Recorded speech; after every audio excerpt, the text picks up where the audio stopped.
de probabilidades, ¿sí? Nuestro estudio de teoría de probabilidades. De hecho, casi que ya cerramos en el video anterior nuestra discusión sobre probabilidades. Solamente quiero resaltar algunos temitas antes de pasar al siguiente tema, ¿no? Entonces, y de paso refrescamos un poco qué hemos visto hasta ahora, ¿no? Entonces, vamos recordando desde probabilidades, así muy rápido, como para refrescar la memoria de en qué punto nos hemos quedado, ¿no? No lo voy a poner en presentación porque todo esto ya vimos, así que solo es recordar rápidamente, ¿no? Nosotros, ya la clase pasada, habíamos hablado de varias formas de entender la probabilidad. ¿Sí? Estábamos hablando un poco de cómo entender la probabilidad. Una de esas formas, recuerden que era la probabilidad clásica. ¿En qué consistía la probabilidad clásica? Consistía en que yo tengo la posibilidad en la probabilidad clásica de dividir la cardinalidad de un evento versus la cardinalidad del espacio muestral. ¿Sí? Recuerden que el espacio muestral contiene todos los resultados y recuerden también que asumimos que el espacio muestral es equiprobable, o sea, todos los resultados del espacio muestral tienen la misma probabilidad de ocurrir.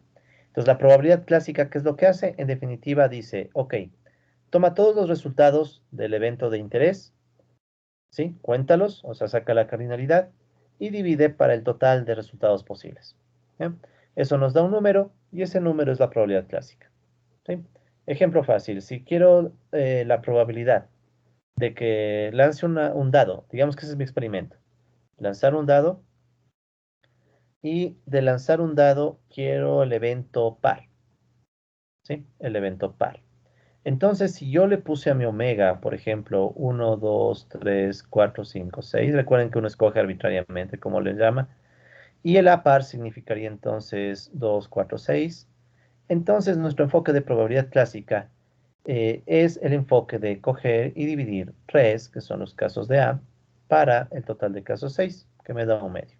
¿Sí? Esa es la probabilidad clásica. Y para poder hacer cálculos con probabilidad clásica, noten que necesito saber contar.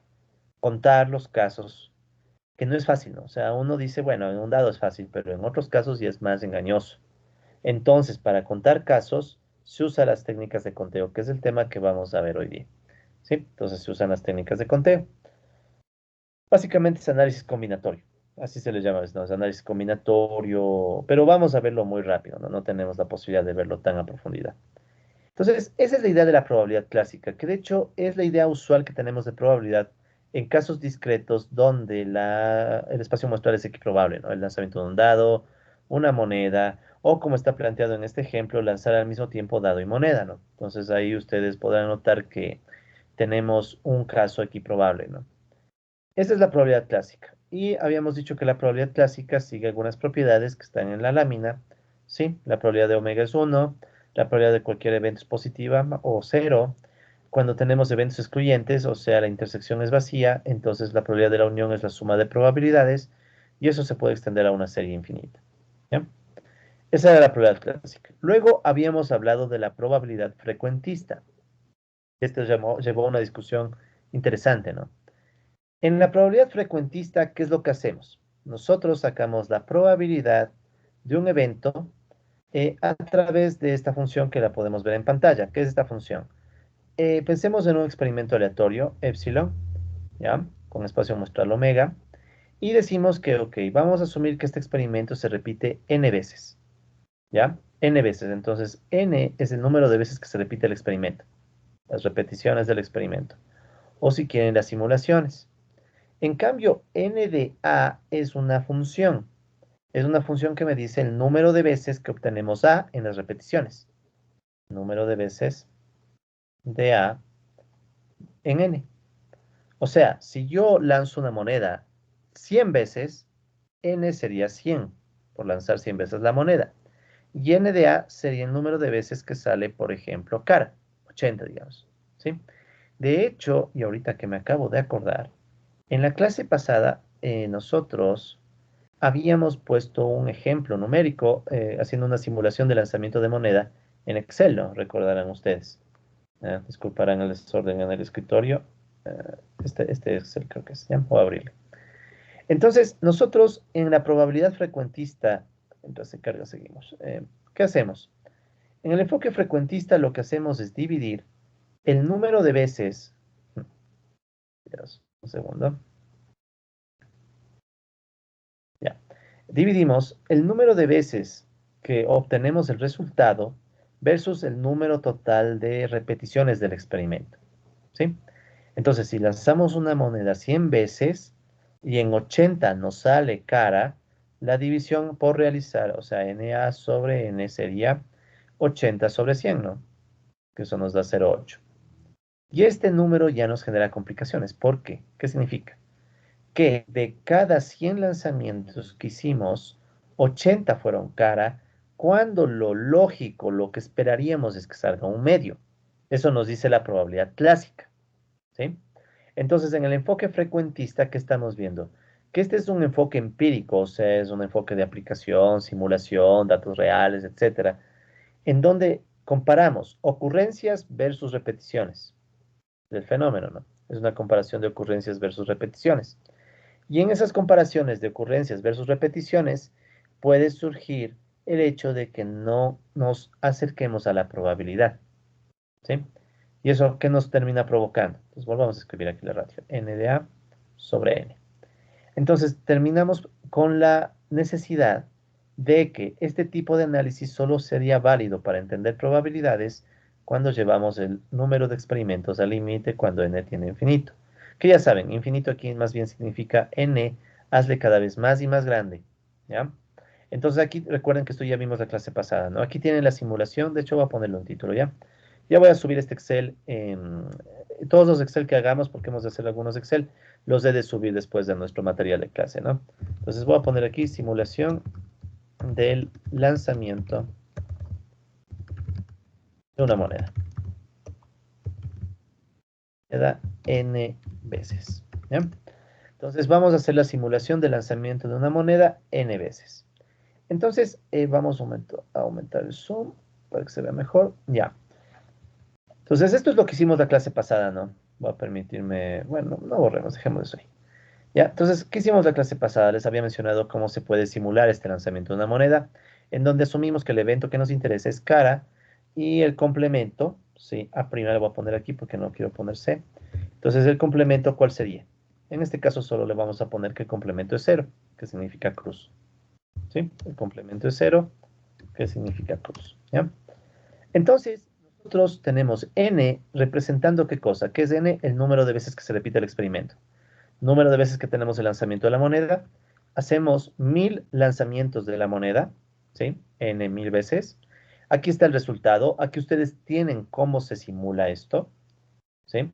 Esta es la función de Excel, aquí está la magia, ¿no? En la función de Excel, este aleatorio entre. Recuerden que el aleatorio entre es una función. ¿Qué hace aleatorio entre? ¿Verdad? Lo que hace aleatorio entre es esto, ¿no? Ya coge y tú le das valores. Por ejemplo, aquí le digo entre 0 y 1. Aleatorio entre dice, ok, voy a darte cualquiera de estos dos con la misma probabilidad, o sea, con 0,5. Le pone función de masa 0,5. O sea, Excel dice, con un 50% de probabilidad te voy a arrojar 1, con otro 50% de probabilidad te arrojo 0. A Excel también le pueden pedir que te saque números del 0 al 5, por ejemplo, o 0 al 2. Si le pides a Excel números del 0 al 2 con esta función, aleatorio entre, ¿qué va a hacer Excel? Excel va a coger la probabilidad y dividir para 3. Te va a dar un tercio, un tercio y un tercio. Entonces Excel con probabilidad de un tercio te va a generar 0, con probabilidad de un tercio te genera 1 y con probabilidad de un tercio te genera 2. ¿Ya? O sea, te genera aleatoriedad según lo que tú le pidas. Para eso sirve aleatorio entre, ¿no? O sea, te va a sacar números aleatorios, todos con la misma probabilidad. Ya más adelante vamos a ver que eso se llama distribución uniforme. ¿Ya? La distribución uniforme es vital para hacer análisis de simulación. Pero bueno, no nos perdamos del enfoque. Entonces, por el momento, aleatorio entre simplemente nos va a sacar un número aleatorio entre 0 y 1. 0 y 1, ambos con igual probabilidad. Entonces, corremos este aleatorio entre 1000 veces y ese aleatorio entre nos da el número nos da el evento, ¿no? Este es el resultado, que de hecho es el evento, porque cada resultado es un evento, un resultado, ¿no? Entonces nos sale cara, cara, cara, cara, y por ahí aparece una cruz, otra vez cara, y así, ¿no? ¿De acuerdo? Luego NA, ¿qué es? Es la suma acumulada, ¿sí? Es la suma acumulada aprovechando la ventaja de que le hemos puesto unos al caso que nos interesa, ceros al otro caso. Entonces, solo con acumular los resultados, yo ya sé cuántos casos de interés tengo, que es el NA. número de repeticiones del caso de interés. ¿Sí? Y al final, ¿qué es lo que calculamos? Al final sacamos la división entre NA y N, que es la ratio que nos permite hablar de la probabilidad en términos frecuentistas. ¿Sí? Como pueden ver, esta ratio es volátil, ¿no? Y de hecho, como ya vimos la clase pasada, ¿sí? Esta es la ratio, ¿no? Esta gráfica que está aquí. Ya me permito borrar esto. Un segundo, vamos borrando. Entonces aquí está la ratio, ¿no? ¿Qué es lo que nos dice esta ratio? Si yo divido el número de veces que resultó, se obtuvo el resultado, versus el total de repeticiones, recuerden esto, ¿no? Al inicio esto es volátil, al inicio esto se mueve mucho, muy aleatorio, pero a medida que n crece, tómenlo así, no como infinito, tómenlo como n crece, a medida que n crece el ratio se estabiliza. ¿Alrededor de dónde? Pues el límite, cuando n tiende a infinito de esta ratio, tiende a estabilizarse hacia la probabilidad clásica, ¿sí? Que en este caso sería un medio. ¿Ya? Obviamente que esta convergencia se demorará dependiendo del fenómeno. Aquí no se demora mucho, ¿no? Bueno, entre comillas, vean, ¿cuántos lanzamientos de la moneda necesitamos? Casi más, unos 200. Con unos 200 lanzamientos de la moneda como que se estabilizó, ¿no? Entonces, más o menos. Y aún así, no nos da perfecto. O sea, podríamos ir aumentando el número de experimentos y esto se va a acercar más y más y más, sin que lleguemos nunca necesariamente al valor un medio. Solo en el límite, o sea, ya en el tope, ¿no? O sea, ya, o sea, no llegamos, pero para efectos prácticos ya es una aproximación buena, ¿no? Entonces, ¿cuál era el mensaje de esto? Esto es la esencia de algo que se llama, no se olviden, la ley de los grandes números, que ya vamos a ver más formalmente más adelante, ¿no? De hecho, la ley de los grandes números es uno de los resultados principales de la teoría de probabilidades que estamos viendo, que vamos a seguir viendo. Esa ley de los grandes números nos garantiza que nuestra intuición de probabilidad clásica se puede sustentar con mediciones empíricas, o sea, con datos reales, ¿ya? Pero obviamente con el requisito de que nuestras muestras sean grandes, ¿ya? ¿Cuán grandes? Ahí está el lío. O sea, no sabemos con claridad cuán grandes, depende del problema que estudiemos, ¿no? Pero bueno, esa es la idea. Entonces, esa es la idea de la probabilidad frecuentista y este ejemplito de la moneda nos permitía ilustrar esto de la ley de los grandes números.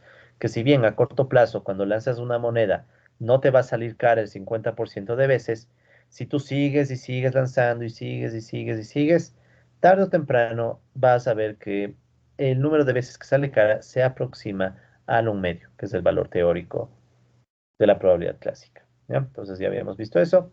Como les dije, aquí está la ley de los grandes números, que esa es la intuición, lo que les dije es la intuición. Ya más adelante veremos, ¿no? Cómo se obtiene. Y para terminar este recordatorio, también recordemos que, bueno, las probabilidades frecuentistas también tienen sus propiedades, que ya no vale repetir. Y finalmente teníamos el enfoque axiomático de probabilidad, que es el que hoy en día rige.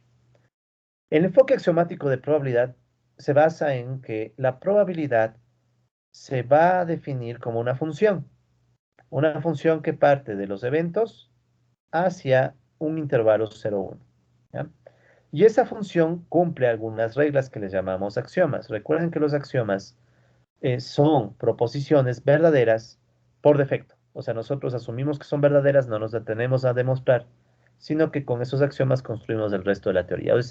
Es nuestros supuestos por defecto, si quieren. Los supuestos que no estamos cuestionando, sino que asumimos eso y desde ahí construimos la teoría. Entonces, los siguientes axiomas, que de hecho se los debemos a Kolmogorov, eran que la probabilidad sea positiva o cero para cualquier evento, que la probabilidad de omega sea 1, ¿ya? O sea, estos son los supuestos, ¿no? Los supuestos que deseamos para nuestra función. Y la probabilidad de que para cualquier secuencia de eventos mutuamente excluyentes, o sea, tomas una pareja y te sale vacía la intersección, la probabilidad de la unión de todos, ¿sí? La probabilidad de la unión de todos es igual a la suma de probabilidades, ¿ya? Esta para una serie infinita, ¿no? Tomen en cuenta ese detalle, o sea, esto aplica para una serie infinita, ¿ya? Entonces, estos son nuestros tres axiomas de partida, nuestros tres axiomas de Kolmogorov, para justificar la existencia de esta función de probabilidad, que a veces se le llama medida de probabilidad, ¿ya? Entonces, a esta función a veces le llamamos medida de probabilidad. No va a ser muy común que le llamemos así, pero vale la pena conocer que ese es su nombre, ¿no? La medida de probabilidad. Muy bien, entonces teníamos algunas propiedades que tiene esta medida de probabilidad, que ya las conversamos y hasta aquí nos habíamos quedado la clase pasada. Entonces, estas eran las propiedades, ¿no? Que ya las habíamos mencionado. Recuerden que incluso ya demostramos esta, ¿no? La probabilidad de que el vacío salga cero. ¿Sí? Ya habíamos demostrado esta propiedad. ¿Cómo se demuestran estas propiedades? Tomas los axiomas, o sea, los puntos de partida que vimos en la lámina anterior, y a esos axiomas los usas para, junto con algunas reglas de la lógica matemática o alguna deducción, terminas llegando a las propiedades que ves. ¿Ya? Ok, entonces estas son las propiedades y este último caso, por ejemplo, era uno de los que más quería yo resaltar, que es la probabilidad de la unión de dos eventos, ¿sí? Es la suma de estas probabilidades de A y de B individuales restada la probabilidad de la intersección, ¿sí? Entonces, si dibujábamos aquí, esto también creo que hicimos, ¿no? Pero voy a volverlo a dibujar rápidamente. Espacio muestral, evento A, evento B. Entonces, A unión B, que es toda esta región que estoy dibujando en rojo, ¿sí? Entonces, ¿qué me dicen? Que esa región en rojo, la probabilidad es lo mismo que sacar la probabilidad de A, ¿verdad? O sea, saco la región en verde. Luego, sumamos la probabilidad de B, que es la región en amarillo, y como pueden ver, hay una región que tiene intersección, que es una mezcla de amarillo con verde, que se está sumando dos veces. ¿Por qué dos veces? Se está sumando dos veces porque sumamos con la vez en verde y la vez en amarillo. Entonces, al final, ¿qué hacemos? Restamos una vez para quitar el doble conteo que está aquí. Entonces, menos la intersección AB. ¿Qué es lo que está dicho aquí? ¿Sí? Esa es la idea. Ok, entonces, ¿qué es lo que nosotros vamos a hacer ahora? Lo que nosotros vamos a hacer ahora es tener una idea de, veamos si podemos sacar la demostración muy rápida, o al menos una idea de la demostración, ¿no? De esta propiedad, para que se lleven esa sensación nada más de cómo se sacan estas propiedades. Entonces, vamos a ver cómo nos va. Entonces, la propiedad es de esta, ¿no? Probabilidad de A unión B, ¿ya? ¿A qué va a ser igual? Entonces, para estudiar la probabilidad de A unión B, nosotros podríamos replantear esta unión, ¿sí? Esta unión como una unión de eventos disjuntos para usar la otra propiedad que teníamos por ahí, ¿sí? Esa probabilidad de que la unión desde igual 1 hasta infinito de eventos disjuntos es igual a la sumatoria desde igual 1 hasta infinito de probabilidades, ¿sí? Cuando A y AJ, la intersección, es vacío, ¿sí? Con I diferente de J. Entonces, quiero usar esta propiedad, ¿ya? Esta propiedad, este axioma de Kolmogorov. Entonces, yo quiero usar este axioma, para ello puedo plantearme esta unión como eventos disjuntos. A y B, como están escritos, no son necesariamente disjuntos, hay una intersección. Pero puedo escribirlo como si fuera una probabilidad de eventos disjuntos. ¿Cómo? Yo podría escribir esto como o sea, el A unión B sería lo mismo que ¿qué cosa? A, ¿verdad? Todo A, menos B, ¿sí? Menos B. ¿Qué sería A menos B? Solo esta región en verde sin la intersección, ¿sí? Entonces esa sería una opción. A menos B, ¿sí? Y todo ese A menos B unido con ¿qué? Si le estoy quitando a menos B, me queda este B. Si ven que aquí está el B, ¿no? ¿Qué es lo que quiero que me quede? B, ¿no? O sea, con eso ya quedaría en toda la operación que yo busco. Entonces, a ver, ¿qué estamos diciendo? A menos B es solamente esta región que parece Pac-Man, ¿no? Esta de aquí, sin esta parte de ahí. Y le unimos B. Entonces, si se fijan, no hay intersección. A menos B ya no tiene intersección. ¿Sí? Le hemos quitado la intersección. Y le unimos B. Y resulta ser que es lo mismo. Pero tiene una ventaja si lo escribo de esta forma. ¿Cuál es la ventaja de escribir A menos B unión B? Que me estoy quitando de encima esa doble contabilidad o ese doble elemento que está ahí intermedio. ¿Sí? Ese doble elemento que está ahí intermedio. ¿Ya? Entonces, con esa intuición yo podría tratar de sacar las probabilidades aprovechando qué cosa. Que ahora A menos B, ¿sí? Intersección B es vacío. ¿Por qué? No hay intersección, es obvio. Si a la le quité elementos de B, ya no va a haber intersección con B. A menos B y B, estos dos, son disjuntos. Disjuntos. Como son disjuntos, yo puedo sacar la suma. ¿Sí? Yo puedo sacar la suma. Entonces, ¿cómo me quedaría? Sería la probabilidad de A menos B más la probabilidad de B. Entonces, yo aquí ya puedo aprovechar esa propiedad. Ya me ha quedado probabilidad de A menos B más la probabilidad de B. Muy bien. ¿Qué sigue? Entonces, noten que ya tengo esta. ¿Sí? Ya tengo esta probabilidad de AB. Ahora, tengo esta probabilidad de A menos B. ¿Sí? A menos B. ¿Cómo yo puedo descomponer la probabilidad de A menos B? ¿Sí? Entonces, para ello vamos a pensar, y entonces ese es el primer paso. En mi pizarra digital, porque si no se está haciendo todo un embrollo aquí, no quiero que se quede muy, no quiero que quede muy feo, colegas, ¿no? Ya, no hagan caso a eso, esa es otra clase de otro lado. Vamos a poner un nuevo documento en blanco y vamos, ¿ya? Entonces vamos a sacar eso. Entonces, ¿qué estamos sacando, no? Entonces, queremos demostrar esta propiedad. Probabilidad de A unión B es igual a la probabilidad de A más la probabilidad de B menos la probabilidad de la intersección, ¿no? Eso es lo que queremos demostrar. Vamos a ponerle aquí un P sub D, por demostrar, ¿ya? Queremos demostrar eso. Entonces, ¿qué habíamos dicho? Bueno, voy a empezar diciendo que la probabilidad de A unión B puedo escribirla como la probabilidad de A menos B unión B, ¿sí? ¿Por qué? Entonces ahí estaba nuestro diagrama de Venn, omega A, B. Entonces habíamos dicho que el problema es que A unión B sería A unión B. Por favor, no olviden revisar sus micrófonos por ahí si alguien está con micrófono abierto. Entonces teníamos A unión B y el problema es esta intersección, ¿no? Entonces, ¿qué decíamos? Que una opción es sacar A menos B. ¿Cuál es A menos B? Era esto como Pacman, que sería A menos B, y le unimos B, que es lo que falta, B. Entonces ahí no hay intersección por ningún lado, ¿no? ¿Sí? No hay intersección por ningún lado, y al no haber intersección por ningún lado, permítanme, vamos a ver más pequeño nada más, ¿sí? Entonces aquí estaría B. Entonces al no haber intersección por ningún lado, ¿qué significa? Que son eventos disjuntos. O sea, A menos B, intersección B, es vacío, o sea, eventos disjuntos. Eventos disjuntos o eventos ajenos o eventos mutuamente excluyentes, ¿no? Disjuntos, excluyentes. Excluyentes, dejémosle como excluyentes. ¿Ya? Ok, entonces como son eventos excluyentes, yo por los axiomas de Kolmogorov sé que esa probabilidad se transformaría en la probabilidad de A menos B más la probabilidad de B. ¿Ya?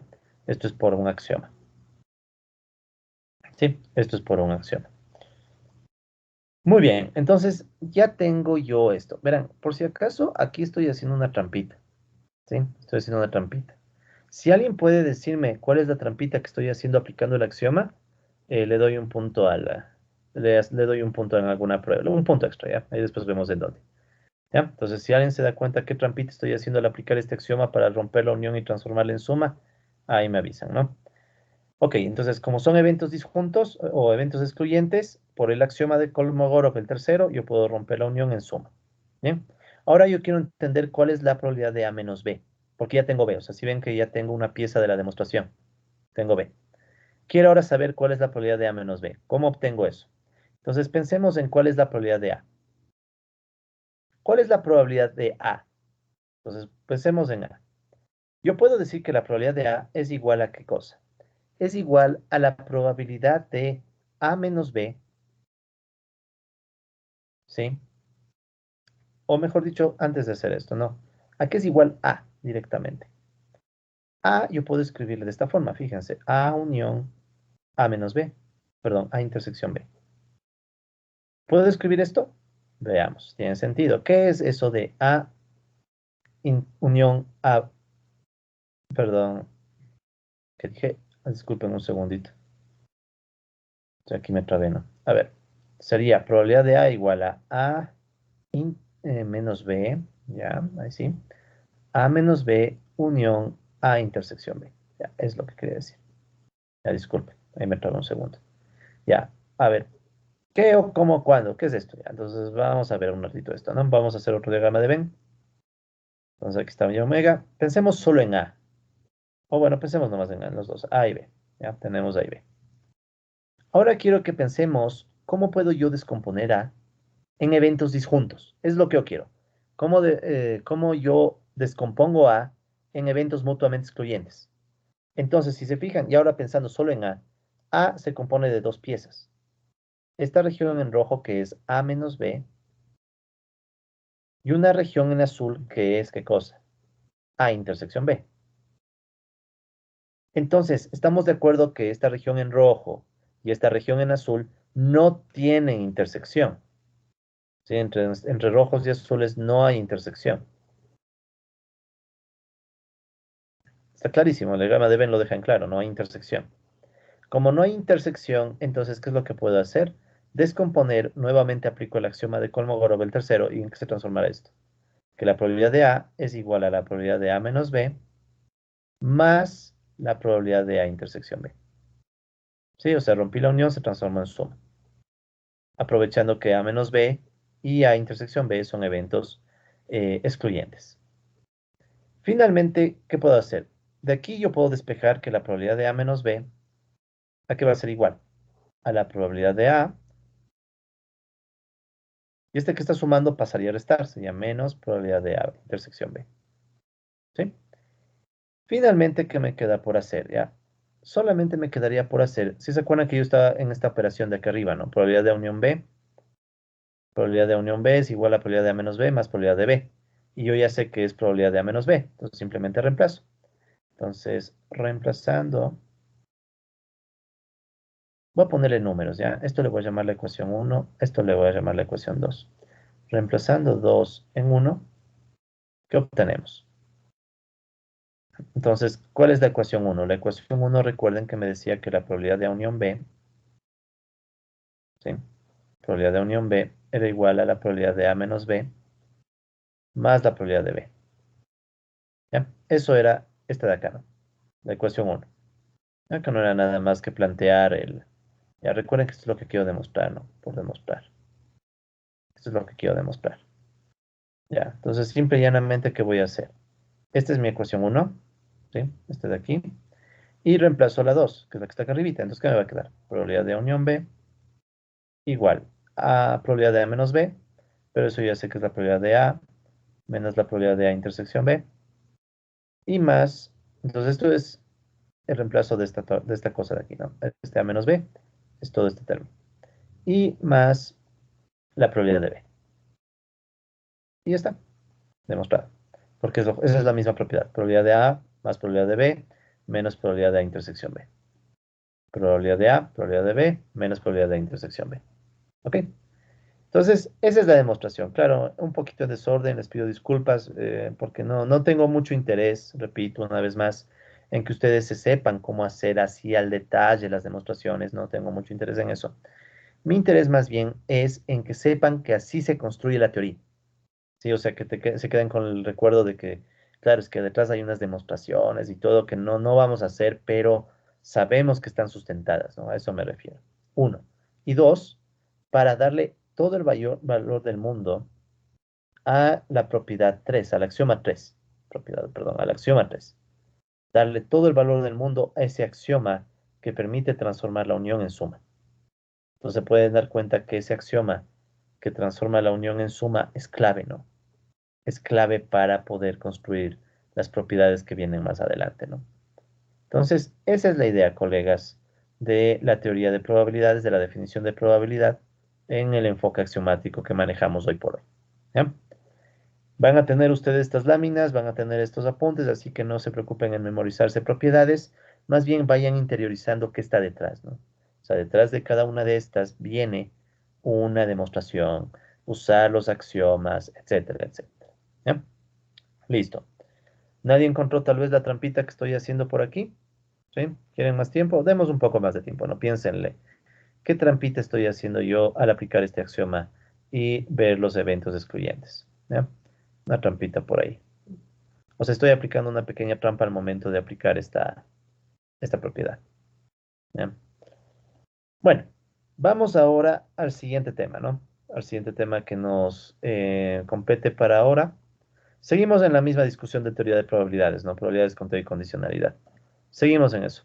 Pero ahora vamos a estudiar rápidamente técnicas de conteo. ¿Ya? Entonces, lo que vamos a ver en la clase de hoy es cómo podemos contar resultados Que recuerden, eso era importante para el enfoque de probabilidad clásica.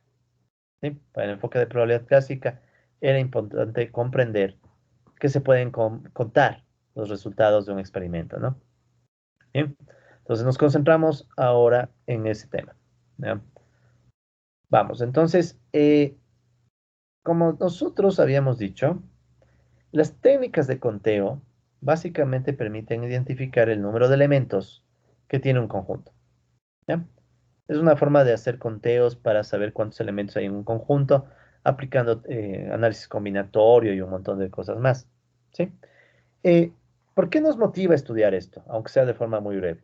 Nos motiva el hecho de que la probabilidad clásica se calcula justamente dividiendo cardinalidades, o sea, el número de resultados de cada evento, ¿sí? Asumiendo, recuerden, un espacio muestral finito y equiprobable, ¿no? Ahí debería decir espacio muestral, ya corrijo eso al final. Entonces, ¿cuál es el punto? El punto es que las técnicas de conteo o este análisis bueno, estas técnicas de conteo me van a permitir saber cuántos casos hay de A, cuántos casos hay en omega, dividir y sacar esta idea de probabilidad clásica. ¿Ya? Alguien podrá decir, pero sabemos que el problema de la probabilidad clásica no es la forma de cómo se hace probabilidad en la actualidad. Sí, pero hay ciertos fenómenos en los cuales sí se usa probabilidad clásica bastante. Por ejemplo, estás jugando la baraja, o estás lanzando una moneda o un dado, etcétera. Entonces, tú no tienes más que basarte en la probabilidad clásica, ¿sí? No tienes más que eso. O sea, vas a un casino, vas a jugar, lanzas un dado, te dicen, a ver, lancemos un dado. Vamos a lanzar dos dados. Este es el juego. Ya vamos a jugar un. Vamos a lanzar dos dados. ¿Ya? Y tú escoge qué número quieres para ganar. Puedes escoger, es la suma, ¿no? Lo que tienes que escoger. Escoges el 2, puedes escoger el 3, perdón, 3 dije, ¿no? El 3, y así puedes hasta escoger el 12. Es un juego muy básico, ¿no? Te dicen, verás, vamos a lanzar dos dados. Vamos a sumar los resultados de esos dados. ¿A cuál número quieres apostarle? ¿Sí? Y te pagamos según el número que salga. Entonces, ¿a cuál número le apostarías tú? ¿Sí? Entonces, tienes eso, no tienes nada más. Entonces, ¿cuál X escoges? ¿Cuál suma escoges? ¿Ya? ¿Cuál suma? Gana pues X. ¿Cuál suma escoges? ¿Escoges el 2? ¿Escoges el 3? ¿Escoges el 12? Entonces, para ese tipo de problemas, no podemos decir, bueno, a ver, lance el dado unas 1000 veces, a ver cuál sale más veces. No, pues no podemos decir eso. Es un juego y ya. De hecho, cuando la persona que te plantea el juego se dé cuenta de lo que está haciendo, tal vez ya no te plantea el juego. Pero tal vez es tu profesor de estadística que quiere ponerte a prueba, ¿no? Entonces, ¿a cuál escogerías tú? ¿Cuál sería lo lógico? ¿Ya? Lo lógico sería escoger la suma que aparezca más veces. ¿Sí? ¿Cuál es la suma que aparece más veces al contar dos dados? El 7. ¿Por qué el 7? Porque el 7 lo puedes sacar uno con 6, puedes sacarlo el 2 con el 5, ¿sí? Uno 2. Puedes sacarlo poniendo 3, puedes sacarlo poniendo 4, puedes sacarlo poniendo 5 mismo, o puedes sacarlo poniendo 6. Y completando con el otro dado, ¿no? Si pones 3, sería 3, si pones 4 sería 2, si pones 5 sería 1, y si pones 6, claro, si pones 5 serían 2, y si pones 6 pones 1. Todos te dan 7. Ya disculpen lo atropellado, pero en definitiva, ¿cuántas posibilidades hay para sacar 7? 6. Hay 6 posibilidades de sacar 7. Con el 1, con el 2, con el 3, con el 4, con el 5, con el 6. Hay 6 posibilidades de sacar 7. Si ustedes hacen el ejercicio paso a paso, van a darse cuenta que el 7 es el caso que se repite más veces. Y al ser el caso que se repite más veces, tu apuesta, si no tienes más información, es al 7. Entonces, ¿qué le dices? Apuesto todo al 7. Claro, eso no te garantiza que vas a ganar, no vayas a hacer el juego y después va a decir el profe, no gané, me devuelve mi dólar que perdí. No, pues recuerden que esto funciona con la ley de los grandes números, pero por lo menos es lo poco que podrías hacer, ¿no? Entonces, en una apuesta puedes perder, pero si haces 1000 veces la apuesta, es probable que ganes, ¿no? ¿Sí? Si haces 1000 veces la apuesta. Entonces, ¿cuál es el chiste? El chiste es cruzar los dedos pensando que tú eres el milésimo de esa línea del tiempo. Pero bueno, no funciona tan así, ¿no? Pero digamos que es mejor apostarle al 7 que al uno, ¿ya? Entonces, si le apuestas al uno, bueno, el uno ni existe, al 2 no. Si tú le apuestas al 2 estás jugándote a un caso que aparece solo una vez, ¿sí? Esa es la idea. Entonces, para eso sirven las técnicas de conteo. O sea, buscamos identificar el número de casos y el número de omega. Ya vamos a ir viendo ejemplos, ¿no? Ok, entonces, hay un primer resultado que es clave en las técnicas de conteo, que se llama el principio del conteo, ¿ya? Este es un resultado clave que vale considerar, el principio del conteo. ¿De qué se trata el principio del conteo? Entonces, digamos que tenemos R procedimientos, podrían ser R experimentos. Piensen, como que lanzáramos el dado R veces, ¿sí? Si quieren verlo así. O tenemos R dados, como ustedes quieran verlo, ¿no? Pero tenemos un R número de procedimientos o un R número de experimentos, ¿ya? Ocurre R veces. Donde el yésimo procedimiento tiene NI resultados posibles, ¿ya? ¿Qué quiero decir con esto? Para que lo visualicemos un poco mejor, ¿no? Porque tal vez la símbolo al inicio es muy chocante ponerlo así. Entonces tienes R. R es el número de veces que se repite el experimento. Una vez, dos veces, tres, cuatro. Ya. Eso va a ser R. NI, ¿sí? Va a ser el número de resultados posibles que tiene cada uno de estos experimentos. Entonces aquí tienes un resultado N1, un número de resultados N2, N3 y N4. ¿Ya? Pongamos ejemplos. ¿Ya? N1 digamos que es lanzar una moneda. O sea, el primer caso o el primer experimento es lanzar una moneda. ¿Cuántos resultados tienes? Dos. Cara o cruz. En el segundo, entonces digamos que el primero es moneda. El segundo digamos que es un dado. ¿Cuántos resultados posibles tienes? Seis. Entonces el segundo experimento tiene seis resultados. Digamos que el tercero es piedra, papel o tijera. ¿Sí? El típico juego ahí de piedra, papel o tijera. Tres resultados. ¿Ya? Y el 4, estoy carente de imaginación, así que voy a borrar. Ah, no, el 4 puede ser otra vez la moneda. ¿Quién quita? Vuelves a lanzar la moneda, vuelves a tener dos. ¿Ya? Entonces, piensa en este escenario. Este escenario, ¿qué te está diciendo? Ok, tengo cuatro experimentos, ¿sí? Tengo cuatro experimentos y en esos cuatro experimentos cada uno tiene sus resultados, su número de resultados. Puedes repetir experimentos si quieres o lo que sea, es arbitrario. ¿Ya? Entonces, la pregunta es, ¿cuántos resultados hay en total? En total de todos los experimentos. O sea, si yo te dijera, ok, voy a construir un experimento más elaborado. Y este experimento más elaborado, ¿sí? Es el experimento en donde juntamos todo. ¿Cuántos resultados posibles hay? ¿Ya? Entonces, esto se puede ver como el producto de todos estos números. Pensemos, si lanzo una moneda, pensemos en el experimento uno, R igual 1. Si lanzo una moneda, ¿cuántas opciones hay? Dos, cara o cruz, ¿verdad? Listo. Luego pensemos en el experimento 2. Luego de lanzar la moneda viene el dado. ¿Cuántas opciones hay del dado? 6. 3, 4, ese 2 me va a estorbar, un segundo. Entonces tenemos 1, 2, 3, 4, 5 y 6. ¿Ya? R igual 2. Lo mismo tenemos abajo. No voy a dibujar abajo porque se va a hacer muy pesado el gráfico. Pero si ven, entonces teníamos al inicio dos resultados de la moneda. Luego vienen seis resultados del dado. Luego digamos que después de haber lanzado el dado jugamos piedra, papel o tijera. Esto que estar aburrido, ¿no? Estar lanzando la moneda, después del dado, después piedra, papel o tijera. Ahí te saldrían tres, ¿no? Uno, dos, tres. Y luego dices, vuelvo a lanzar el dado en el cuarto experimento. Uno, que el dado, digo la moneda, ¿no? Uno y dos. Entonces, imaginemos que hiciéramos estos ramales para todos estos resultados. Al final, ¿cuántas soluciones hay? ¿Cuántas posibilidades hay de juntar todos estos casos? Entonces, el principio del conteo me ayuda a no estar haciendo toda esta cosa que estoy haciendo ahorita.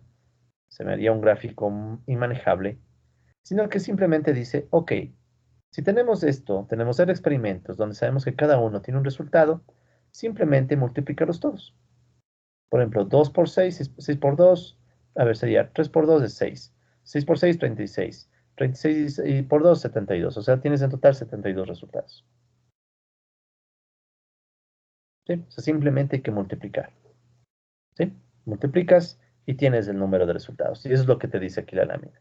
Hay un total de N1 por N2 por N3 hasta el último NR resultados. ¿Sí? Y aquí ven que hay un símbolo, ¿no? Verán, cuando ustedes tienen un producto, N1 por N2 por N3 hasta NR, uno puede decir ya, todo esto es igual al productorio. Es como un sumatorio, ¿sí? Es como un sumatorio, pero es un productorio. ¿Qué es un productorio? Simplemente es multiplicatorio. También puedes llamarle multiplicatorio desde igual 1 hasta R de NI. ¿Ya? Simplemente es el multiplicatorio de toma todos los resultados y multiplica.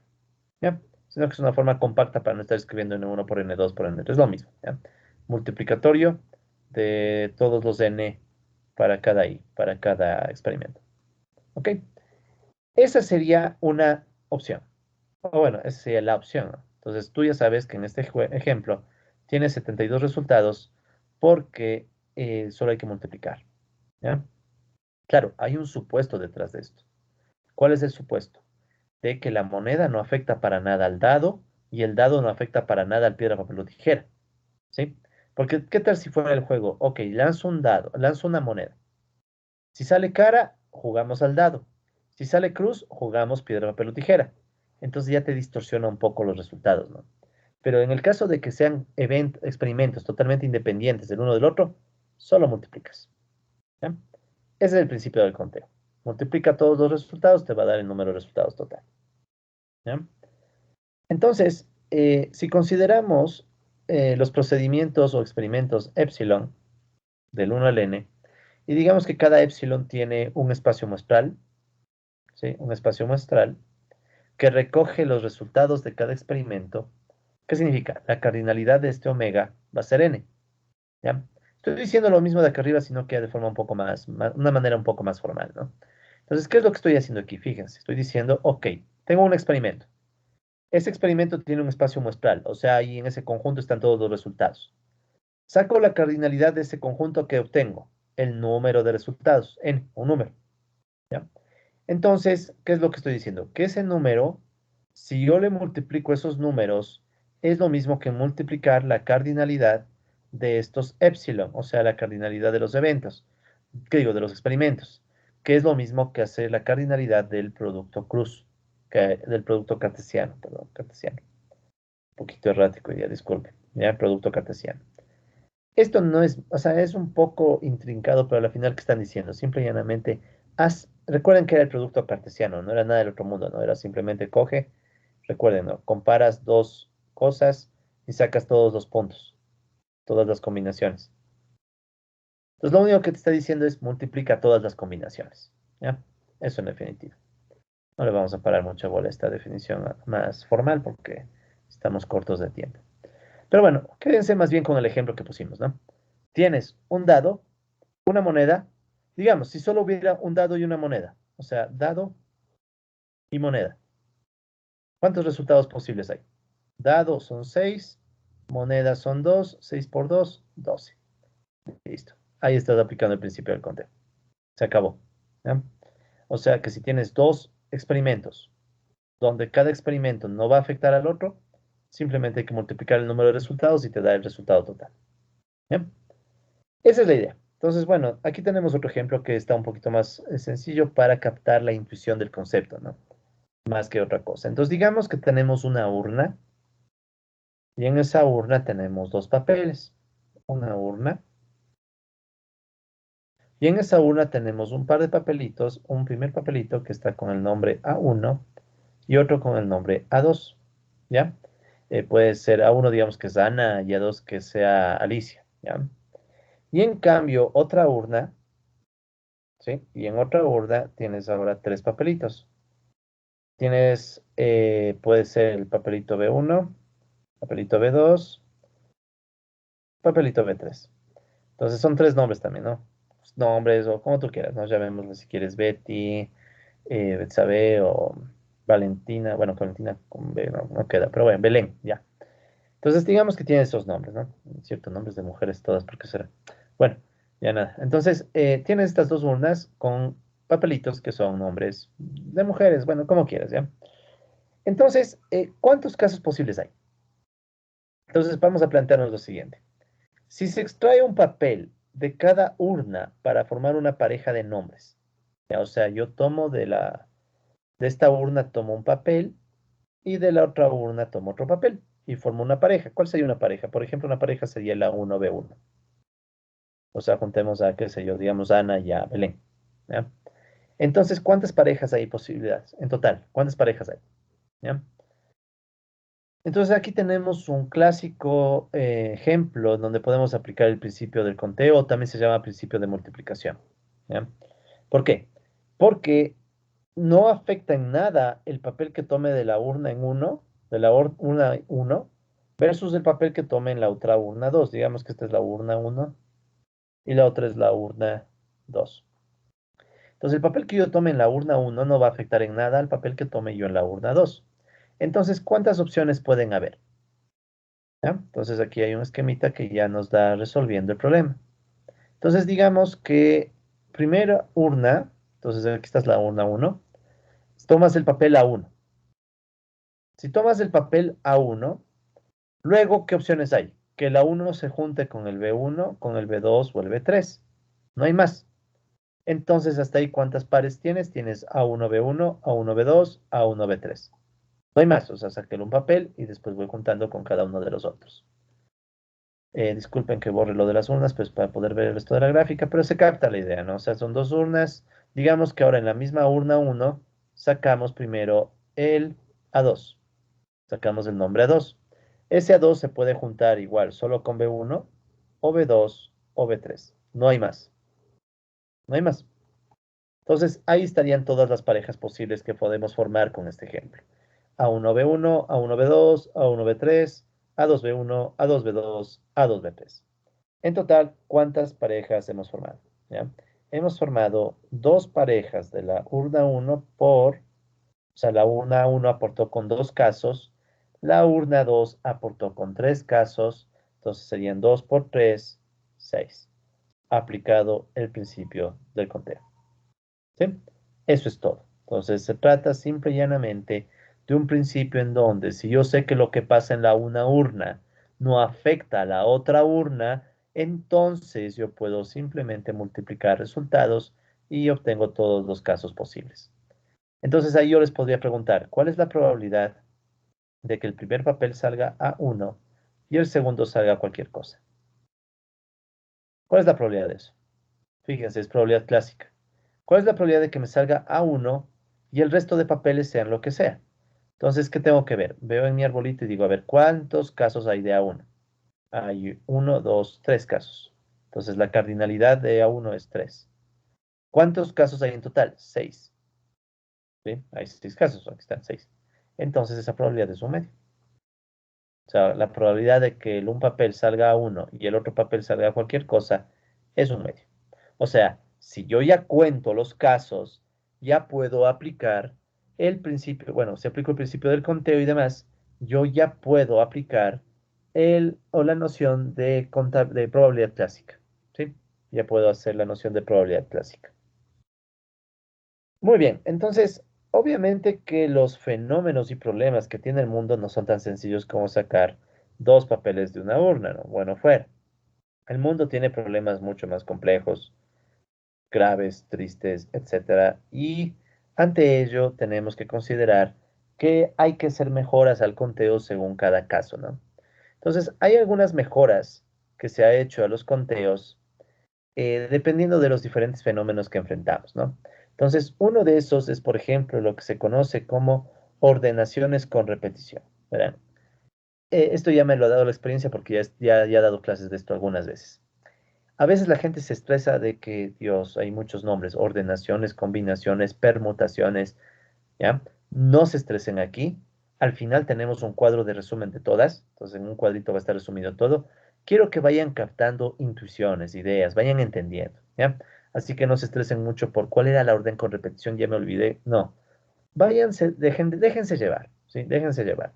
Y más bien al final tenemos un cuadrito que resume todas, ¿ya? Entonces no se estresen mucho por cuál es cuál, ¿no? Entonces eso como para antes de empezar. Y van a ver que no es difícil, solo hay que irlo haciendo paso a paso.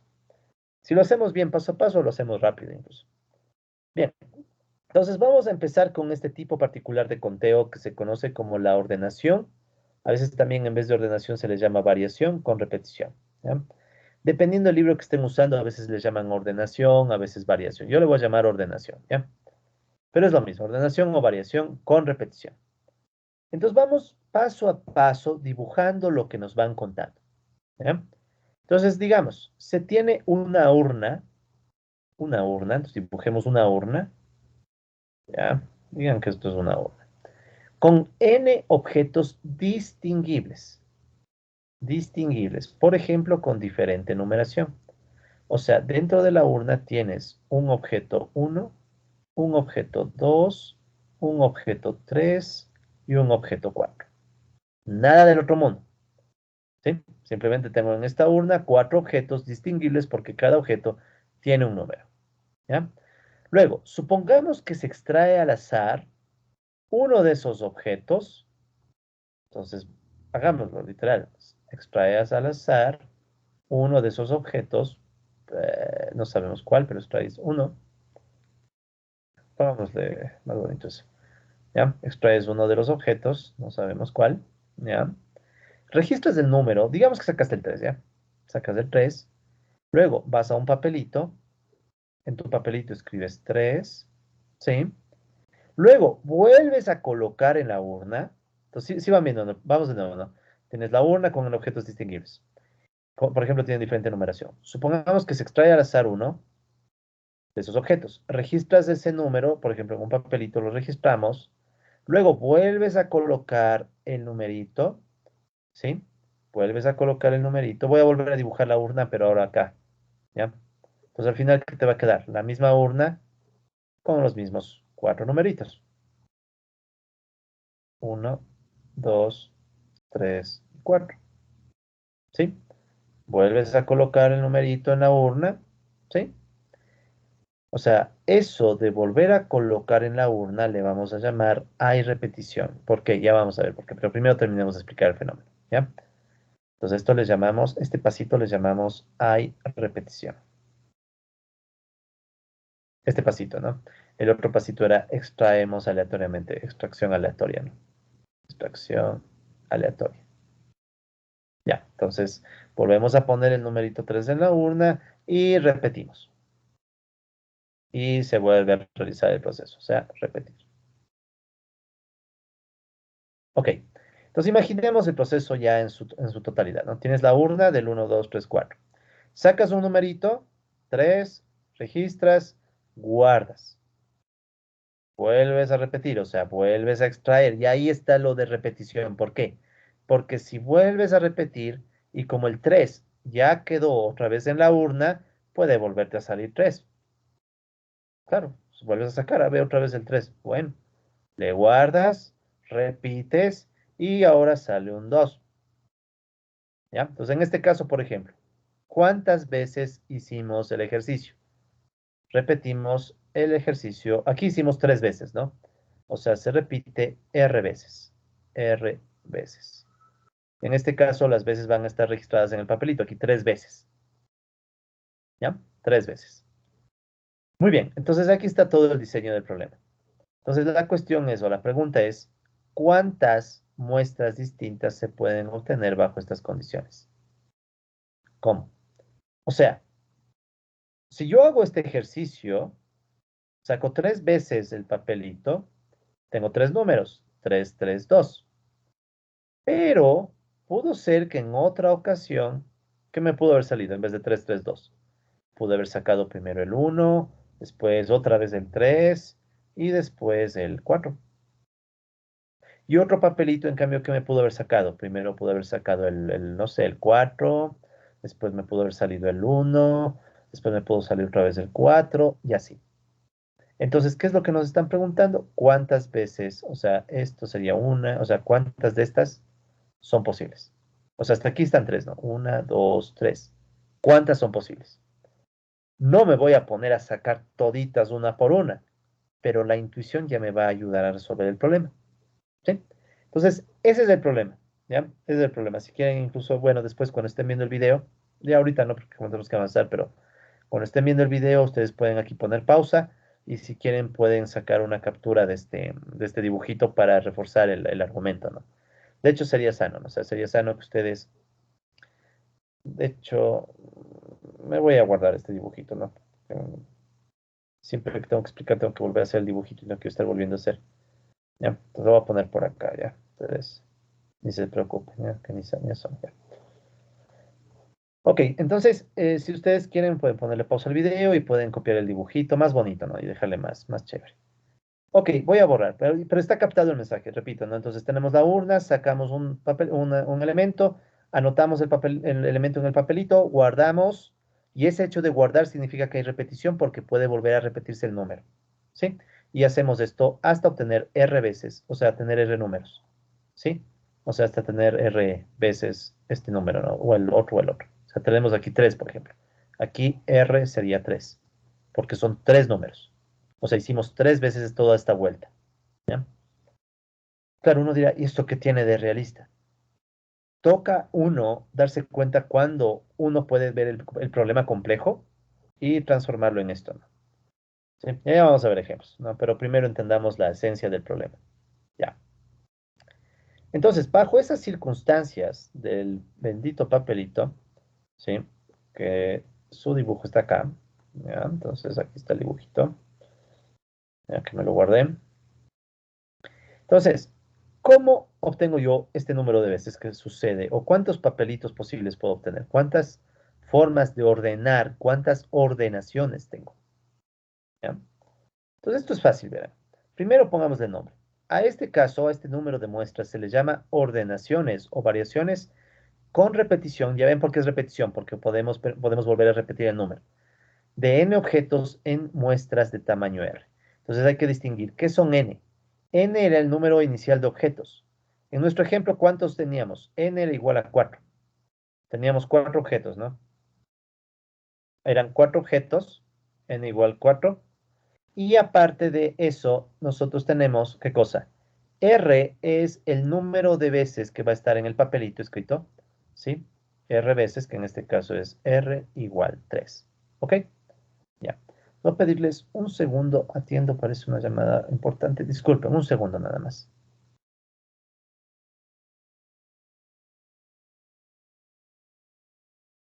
Ya se perdió. Bueno, ya nada, disculpen. Procuraré que eso no pase, sino que a veces hay llamadas que me toca obligado, pero disculpen la interrupción, ¿no? Entonces, vamos a tratar de que no pase nada. Como les decía, ¿no? Entonces tenemos cuatro elementos, y tenemos que estos elementos se van a registrar 3 veces según los que hemos sacado, ¿ya? Entonces, ese es nuestro problemita por atender, ¿no? ¿Cómo sacamos el resultado? Entonces, veamos si antes de poner la fórmula primero podemos intuir la fórmula. Volvamos al mismo ejemplo. Pensemos en ese papel que está ahí. Ese bendito papel que está ahí va a tener 3 cajones. A mí me gusta verlo así, ¿no? Piensen que en ese papel hay 3 cajones. Uno, dos, tres. 3 cajones. ¿Sí? Más bonito el papel. Ya tenemos este papelito y dentro de este papelito hay uno, dos, 3 cajones. ¿Ya? Entonces, pensemos. Son 3 cajones porque es R igual 3. Quiero 3 veces ese número. ¿Cuántas posibilidades hay para cada cajón? En el primer caso, ¿cuántos números pueden ir? En el primer caso pudo haber salido el uno, el 2, el 3 o el 4. Si lo ven, no salió y regresó, salió. Entonces, en el primer casito, que es solo sacar una vez, pudo haber salido el uno, el 2, el 3 o el 4. ¿Cuántas opciones hay? 4. 4 posibles. En el siguiente cajón, ¿cuántas posibilidades hay? Como el número volvió, ¿sí? Volvió. Entonces, nuevamente tengo 4 opciones, ¿sí? ¿Por qué tengo de nuevo 4 opciones? Porque el número volvió. O sea, el 3 que le registré volvió a entrar en el cajón y puede, en la urna, y puede volver a salir. Y luego, otra vez tengo 4. ¿Por qué? Porque nuevamente el número que sea que haya salido le volví a poner en la urna. Entonces, en total, ¿cuántas posibles ordenaciones tengo? 4 por 4 por 4. O sea, tengo en total 64. ¿Sí? Es decir, este caso es el más básico de todos. Estoy aplicando la regla del conteo porque cada extracción no afecta en nada a la siguiente extracción. Entonces, como cada extracción no afecta en nada a la siguiente, simple y llanamente yo puedo coger y multiplicar el número de casos inicial con el otro número y el otro número que son siempre el mismo. ¿Sí? Entonces, por eso es que la fórmula les va a quedar como lo que ustedes ven aquí. Simplemente la ordenación con repetición de n objetos tomados con muestras de tamaño R es igual a n, bueno, esta bien se pone BR, ¿no? Entonces, abajo ponen el número de objetos, arriba ponen la muestra, ¿no? R es la muestra, ¿sí? R es el tamaño de la muestra. O sea, es una muestra de tamaño 3 si quieren. O sea, este R igual 3 es el tamaño de la muestra. ¿Ya? También les voy a pasar en nuestra materia en clase estos apuntes, ¿no? Así que no se preocuparán mucho, ¿no? Yo después ya les paso también estos apuntes a ustedes. Bien, entonces ahora que tenemos n por n por n, ¿cuántas veces? El número de veces que requiere la muestra. O sea, en este caso, n a la r. Y ya está. Entonces, ya tenemos una primera formulita. Que si yo tengo un fenómeno parecido al de estas urnas, ahí está el chiste. Tratar de entender cuándo un fenómeno se parece a esto. Pero cuando ya entendiste que un fenómeno, por ejemplo, ¿se acuerdan el ejemplo de sacar papelitos con los nombres? Es parecido a este, por eso es que igual solo era el producto. Entonces aquí solo aplicamos el principio del conteo, ¿no? Entonces, si saben que el fenómeno que estudian se parece a este caso, listo, ya pueden aplicar esta fórmula, ¿sí? Esa es la idea, ¿ya? Entonces así se deduce esta fórmula. Entonces, ¿qué más podemos decir? Podemos decir que, bueno, la palabra ordenación en este contexto, ¿sí? Ordenación se refiere a que la muestra de tamaño R se obtiene con orden, ¿sí? Por eso llamamos a esto ordenaciones. O sea, ¿por qué? Primero se escoge un objeto, luego escogemos otro y así hasta tener R, ¿ya? Por eso es una ordenación, porque si ven que secuencia, ¿no? O sea, hay un orden. Escoge primero el uno, luego escoge el otro y luego el otro. Por eso es que le llamamos ordenación, ¿sí? Esto de aquí es una ordenación, ¿ya? Es una ordenación porque hay un orden. Escoges primero el primer elemento de la muestra, luego escoges el segundo elemento de la muestra y después escoges el tercer elemento de la muestra. ¿Ok? Esa es la idea. Entonces, vamos con un ejemplo que no lo voy a resolver, pero les voy a dejar planteado para que ustedes lo piensen, ¿no? Lo vayan pensando y si pueden resolverlo y compartir la solución en nuestro grupo de WhatsApp, sería chévere, ¿no? Para ir viendo si es que está bien o no está bien. ¿Ya? Entonces, solamente tratemos de visualizarlo. Una urna contiene 6 billetes. Una urna contiene 6 billetes, cada uno con una diferente denominación. Entonces tenemos un billete de $1, uno de 5, uno de 10, otro de 20, uno de 50 y uno de 100, que ya casi no se ven aquí en el Ecuador, de 100, pero sí hay todavía. Entonces tienes estos billetes, $1, $5, $10, $20, $50, $100. ¿Ya? ¿Cuántas ordenaciones con repetición de tamaño 3 se pueden armar con dichos billetes? ¿Ya? ¿Cuántas ordenaciones con repetición de tamaño 3? Entonces vamos entendiendo qué me están pidiendo. Me están pidiendo ordenaciones con repetición, ¿sí? El tamaño de la muestra R es 3, o sea, quieren que saque 3 billetes, ¿sí? Entonces, un orden con repetición de una muestra de 3, ¿dónde cuántos elementos tengo para el análisis? Tengo 1, 2, 3, 4, 5, 6 billetes. ¿Sí? Entonces, en definitiva, me dicen, saque en orden. Saque primero un billete, anote en el papelito, guarde el billete, saque otro billete, anote en el papelito, guarde el billete y saque otra vez el billete, anote y guarde. ¿Sí? Entonces preguntan cuántas de estas ordenaciones se pueden armar. Es el mismo problema, solo que con billetes. ¿Ya? Entonces, por eso no voy a resolver, les dejo para que ustedes resuelvan. ¿Ya? Sigamos. Ya tenemos entonces la idea de cómo funcionan las ordenaciones con repetición. Vamos a pasar ahora a las ordenaciones sin repetición. ¿Ya? Entonces, como van a ver, cada una es una variante del caso que estudiamos. ¿Sí? Por eso es que les digo, lo importante aquí es ir en orden. Si vamos en orden, o sea, si no te lanzan las fórmulas de golpe, si no vas en orden, vas haciendo sentido de la fórmula. Entonces, la primera fórmula permitió que sea simplemente n a la r, porque es el principio del conteo. ¿Ya? Vamos entonces con este. Ordenaciones sin repetición. Pensemos ahora que tenemos esto, ¿no? Volvemos a nuestra urna, ¿no? Ordenación o variación sin repetición. Entonces, de nuevo, se tiene una urna con n objetos distinguibles. Volvemos a dibujar la urna. Tenemos nuestra urna y digamos que en esta urna tenemos n objetos distinguibles. Por ejemplo, con diferente numeración. Es lo mismo, si ven, 1, 2, 3, 4. Volvemos al mismo caso. Tengo una urna con 4 elementos. Supongamos que se extrae al azar uno de esos objetos. Entonces viene una extracción al azar, extracción al azar, y esa extracción al azar me da un resultado. Digamos que ahora sale el 2. ¿Ya? Se registra su número, entonces vamos de nuevo a nuestro papelito, vamos a poner en azul. Entonces voy a mi papelito, entonces aquí está mi papelito, y registro el 2. ¿Ya? Se registra su número, no se vuelve a colocar el elemento extraído en la urna, o sea, no hay repetición, o sea, después de esto, tú ya no le vuelves a poner. Entonces, ¿cómo queda tu nueva urna? O la misma urna, ¿no? Pero ahora la urna ya no va a tener el 2. ¿Cómo sería la urna? La urna sería el 1, el 3 y el 4. ¿Sí? Entonces, ahora, ¿qué sucede? La urna, que eso más parece un plato de comida de perro, pero es una urna. Entonces, esa urna no tiene, ya no tiene al caso que extraíste. Simplemente ya lo extraje y ya le puse aquí el 2 y le dejé afuera. Y vuelves a realizar el procedimiento. O sea, después de esto, ¿qué haces? Vuelves a extraer, extracción al azar.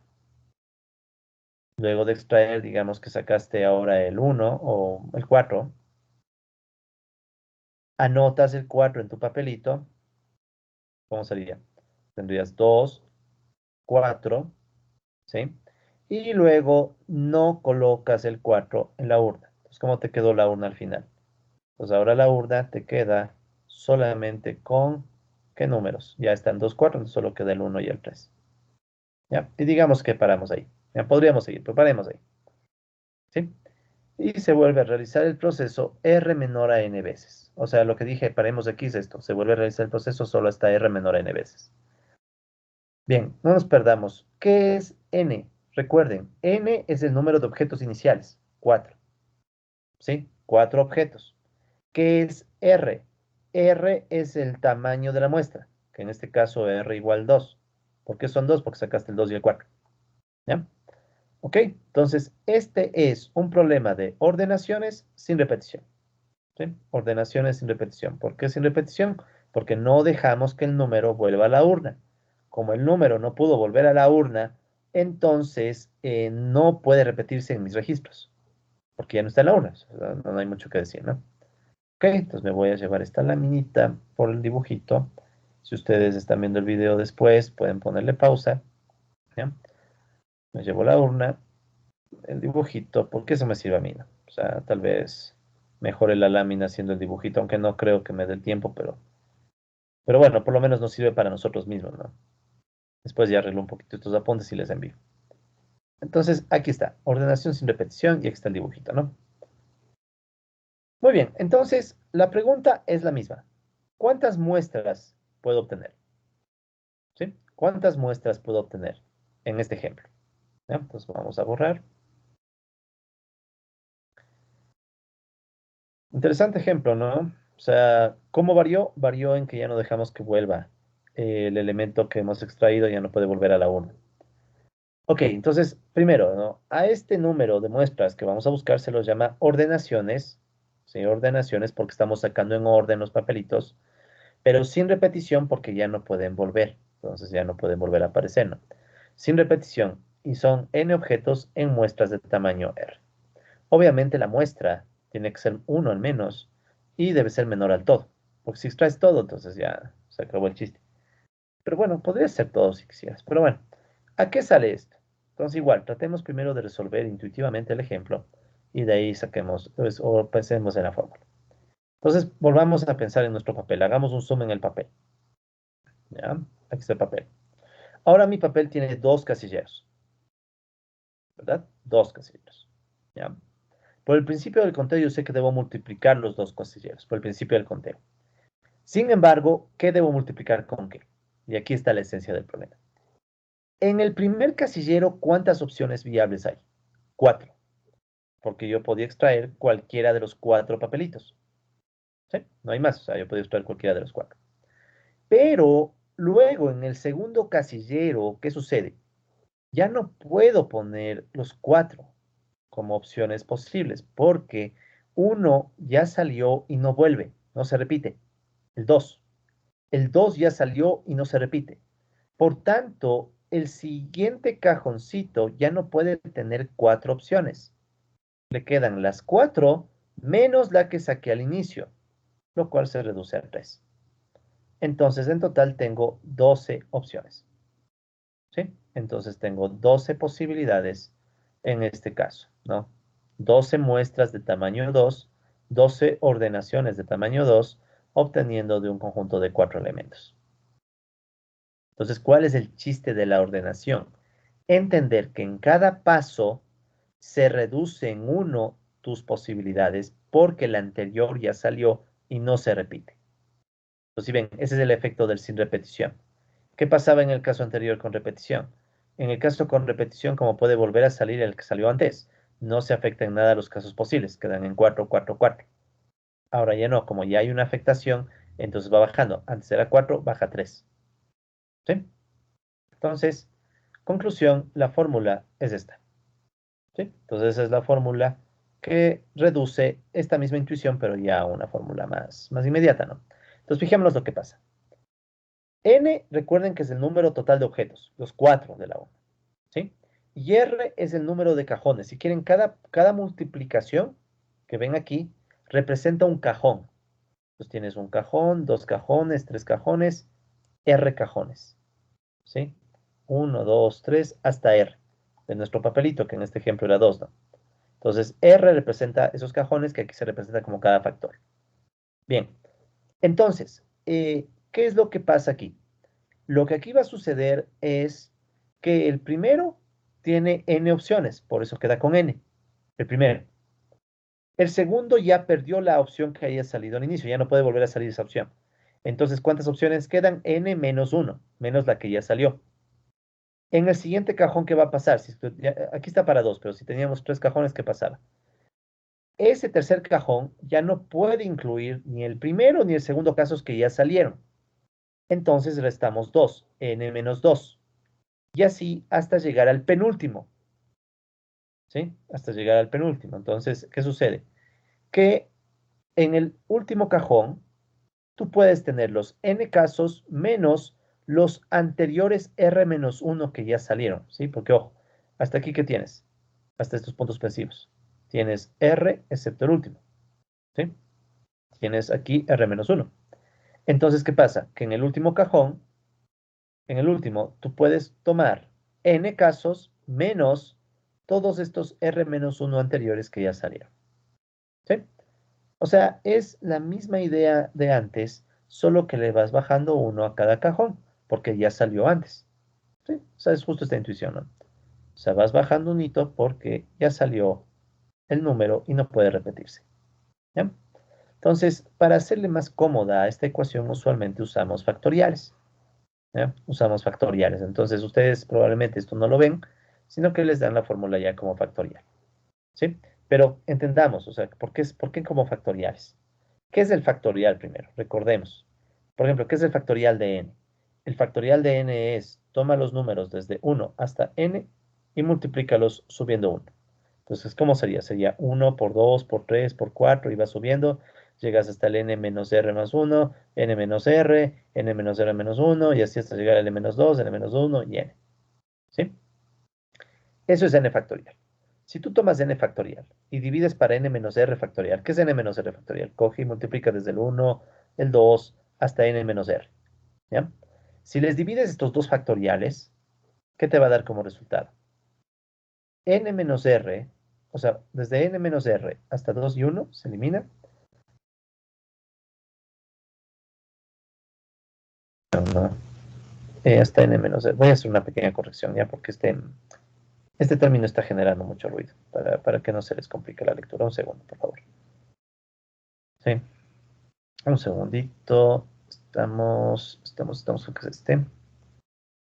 Ya, un segundo, solo elimino un ejemplo, un número que está ahí de más que les puede, de gana les va a generar confusiones, no ayuda en la explicación. Eso. Ya, la ventaja de que son mis láminas es que les puedo arreglar según lo que yo crea y ahí junto con un amigo y familiar vamos a escribir un librito, entonces ahí le cambiamos nomás lo que necesitamos. Bueno, no me hagan caso, entonces volvamos acá. Entonces, como les decía, esta fórmula está muy engorrosa de usar, entonces normalmente la escribimos como esta división de factoriales. Esta división de factoriales surge de dónde?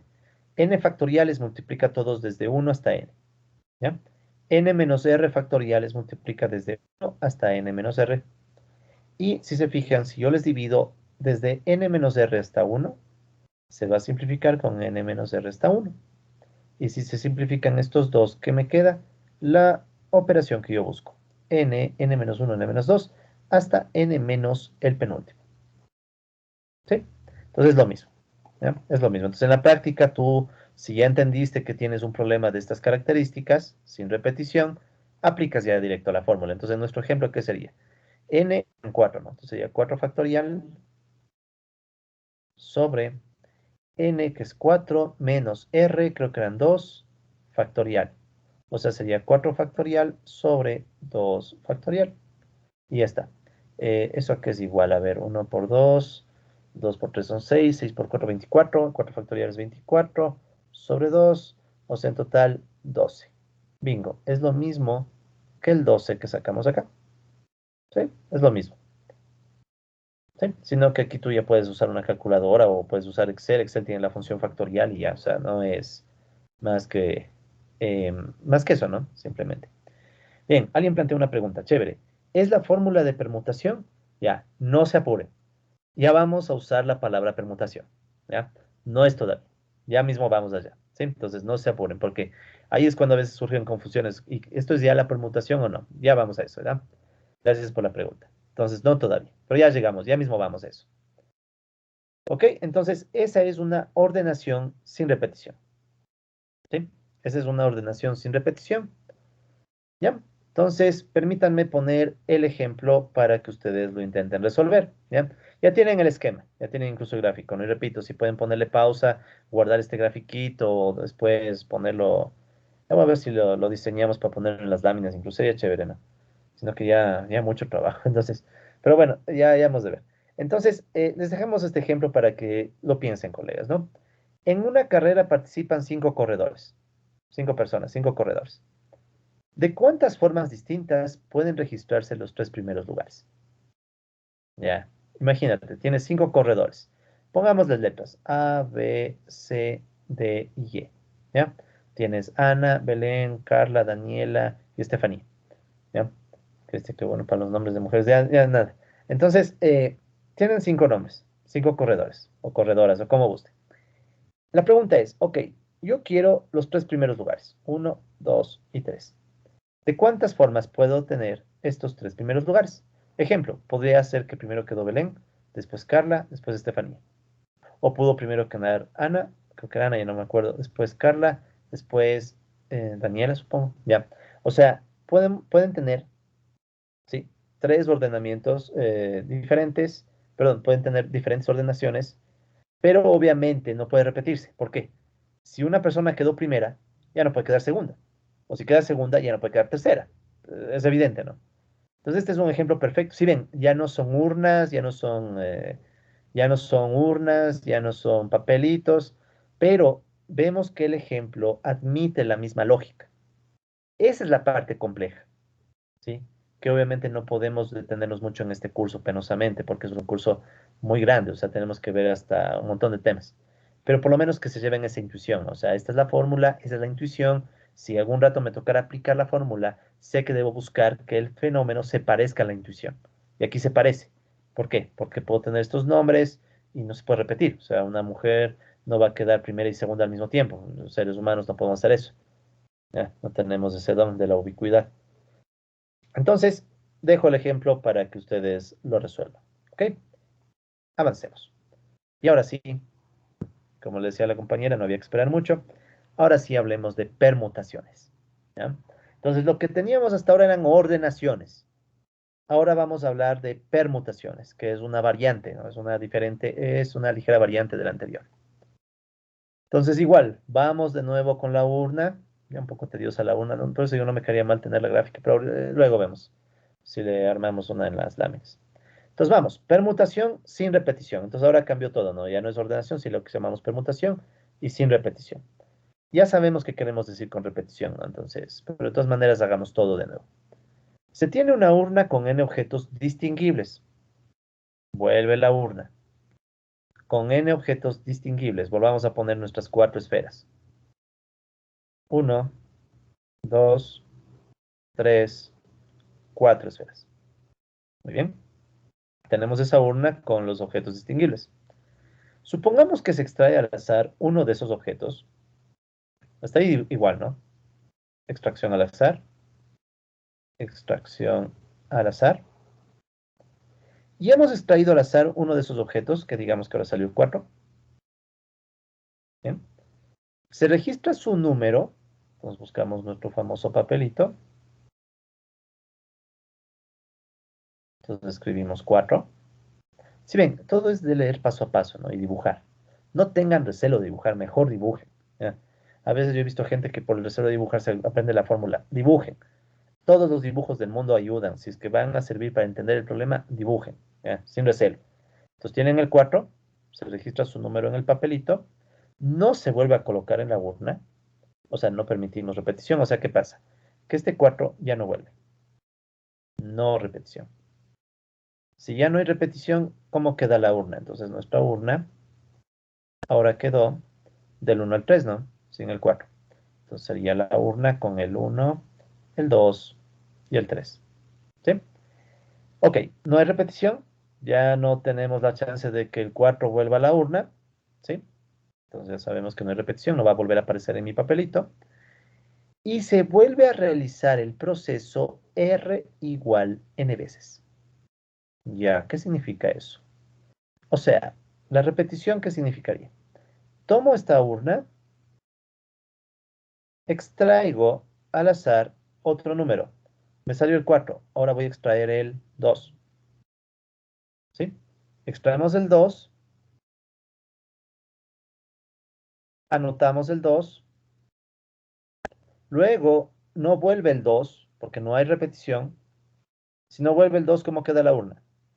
La urna ahora ya solamente puede tener ¿qué valores? Ya no puede ir el 4 ni el 2, me queda el 1 y el 3. Vuelvo a extraer, ¿sí? Vuelvo a extraer, digamos que ahora salió el 1. No, así no. Ya. Vuelvo a extraer el 1. Extraemos el 1. Ya me han de haber captado el mensaje, pero dejemos haciendo el esquema, ¿no? Entonces extraemos el 1, anotamos el 1, me queda 4, 2, 1. El 1 no vuelve. Mandemos mi lápiz para acá. El 1 no vuelve. Si el 1 no vuelve, ¿cómo quedó mi pobre urna? Solo quedó un valor. ¿Y ese valor cuál es? Es ya no hay 1, entonces solo me quedó el 3. El 3 lo extraemos, ¿sí? Extraemos el 3 y el 3 lo ponemos en el papelito. Y se acabó, porque ya no hay más, ya no hay más elementos. Entonces, ¿qué sucedió aquí? Recuerden, ¿cuál era n? N era el número de objetos, 4. ¿Y qué era en cambio R? El tamaño de la muestra. También es 4. ¿Sí? Vamos a ver. R igual 4. ¿Ya? Entonces, en esta situación particular, ¿qué estamos provocando? Estamos provocando que la muestra sea exhaustiva. Ya, debí haberlo puesto aquí, pero es una muestra exhaustiva. O sea, es una muestra que agota todos los casos posibles. Ya después de haber sacado el cuarto número, ya no puedo seguir porque obviamente no hay más números. Y no he vuelto a ponerlos en la urna quedó vacía. ¿Sí? Entonces, ¿qué significa? Que ahora tengo un nuevo fenómeno que de hecho es el mismo del anterior.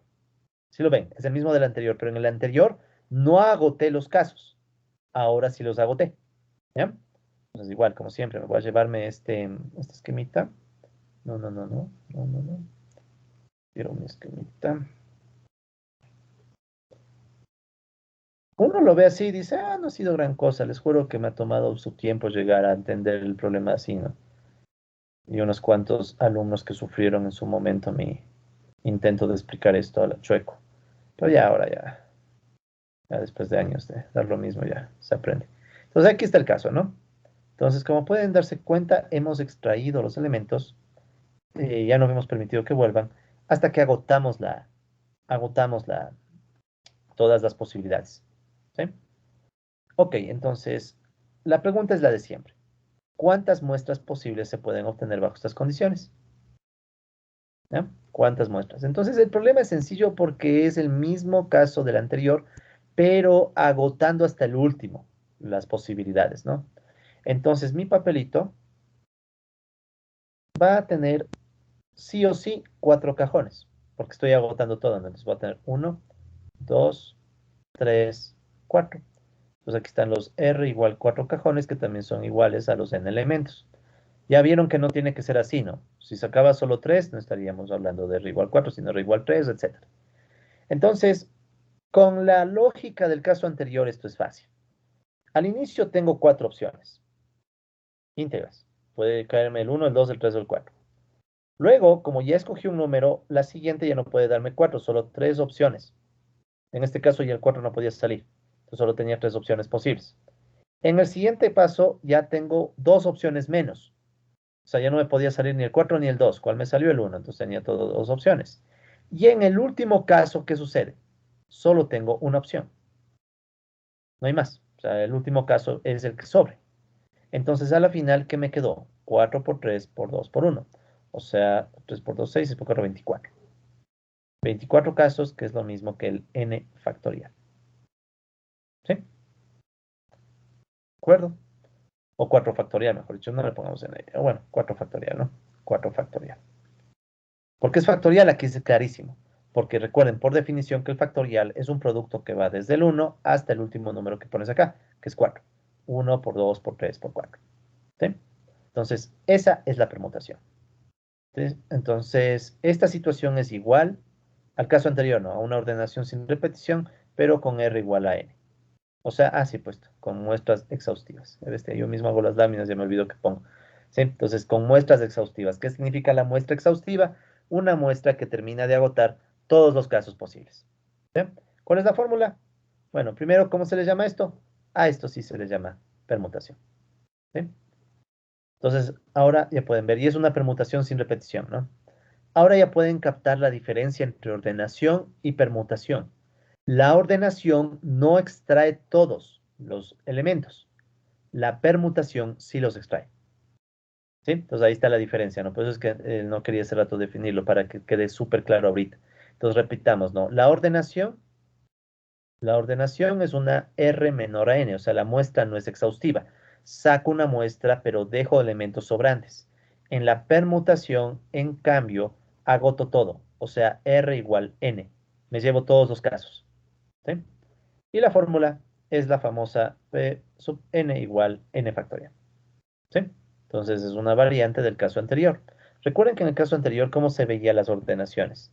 Las ordenaciones sin repetición eran O n r, que es N factorial, sobre N menos R factorial. ¿Sí? Esa era la fórmula anterior, ¿no? N factorial sobre N menos R factorial. Como estamos en el caso que N es igual a R, el factorial del denominador les va a quedar 0. 0 factorial. Y por convención, 0 factorial es 1.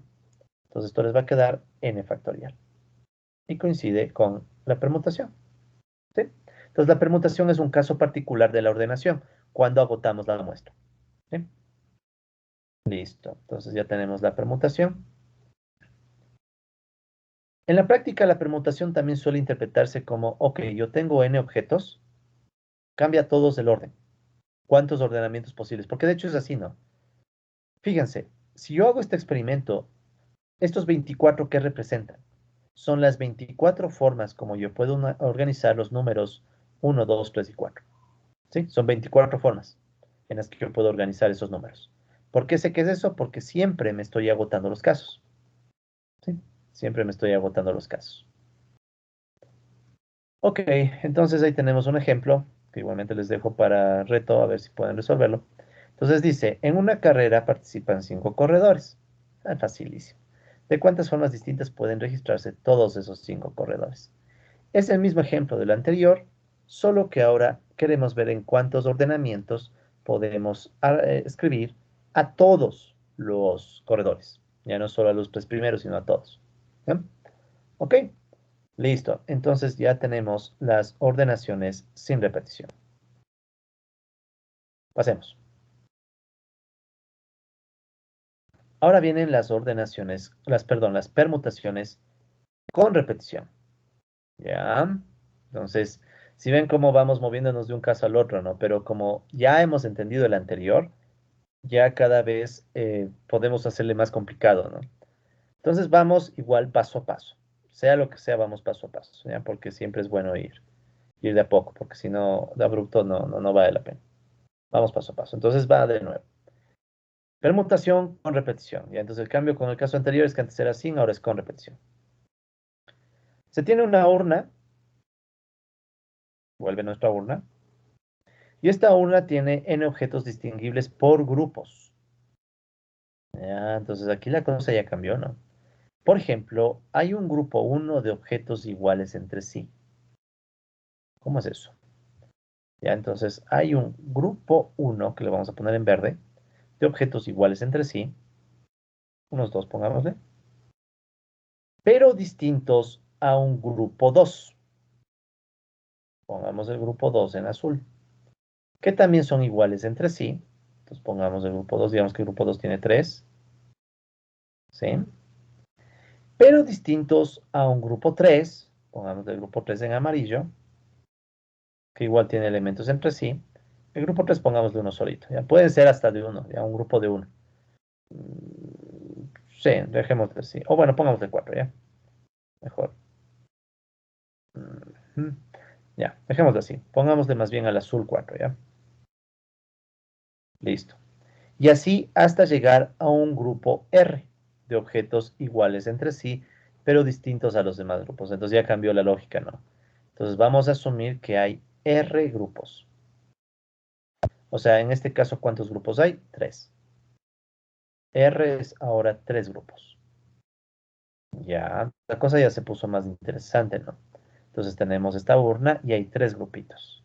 Los grupos verdes, los grupos azules, los grupos amarillos. Pongamos 4 ya para que me quede. Oh, no, 3, 3, dejemos de 3, dejemos de 3. No, no le cambiamos más. No le compliquemos. Ya, entonces tenemos esos objetos iguales entre sí, pero distintos entre grupos. Supongamos que se extrae al azar n1 elementos del grupo uno. Ya, entonces dice, toma el grupo uno. eh, Veamos si puedo hacer esto. Eh, eh, ah, ah, o sea, estoy tratando de distinguir los grupos nada más, ¿no? Ya. Entonces están los 3 grupos, ¿no? Siguen siendo nuestras 3 esferas, ¿cuántas esferas están? 2, 3, 4, 5, 6, 7, 8, 9 esferas, ¿no? 9 esferas. ¿Ya? Tomamos el grupo uno y dice, del grupo uno vamos a extraer N1 elementos. Saquemos un verde, ¿ya? Del grupo 2 saquemos N2 elementos, ¿sí? Entonces ya sacamos N1 elementos del grupo uno, saquemos N2 elementos del grupo 2. Pues del grupo 2 saquemos 3. Se puede, ¿no? Son hasta 4, entonces saquemos 3. Ya. Y así hasta llegar al último grupo. Entonces, en el último grupo saquemos 2.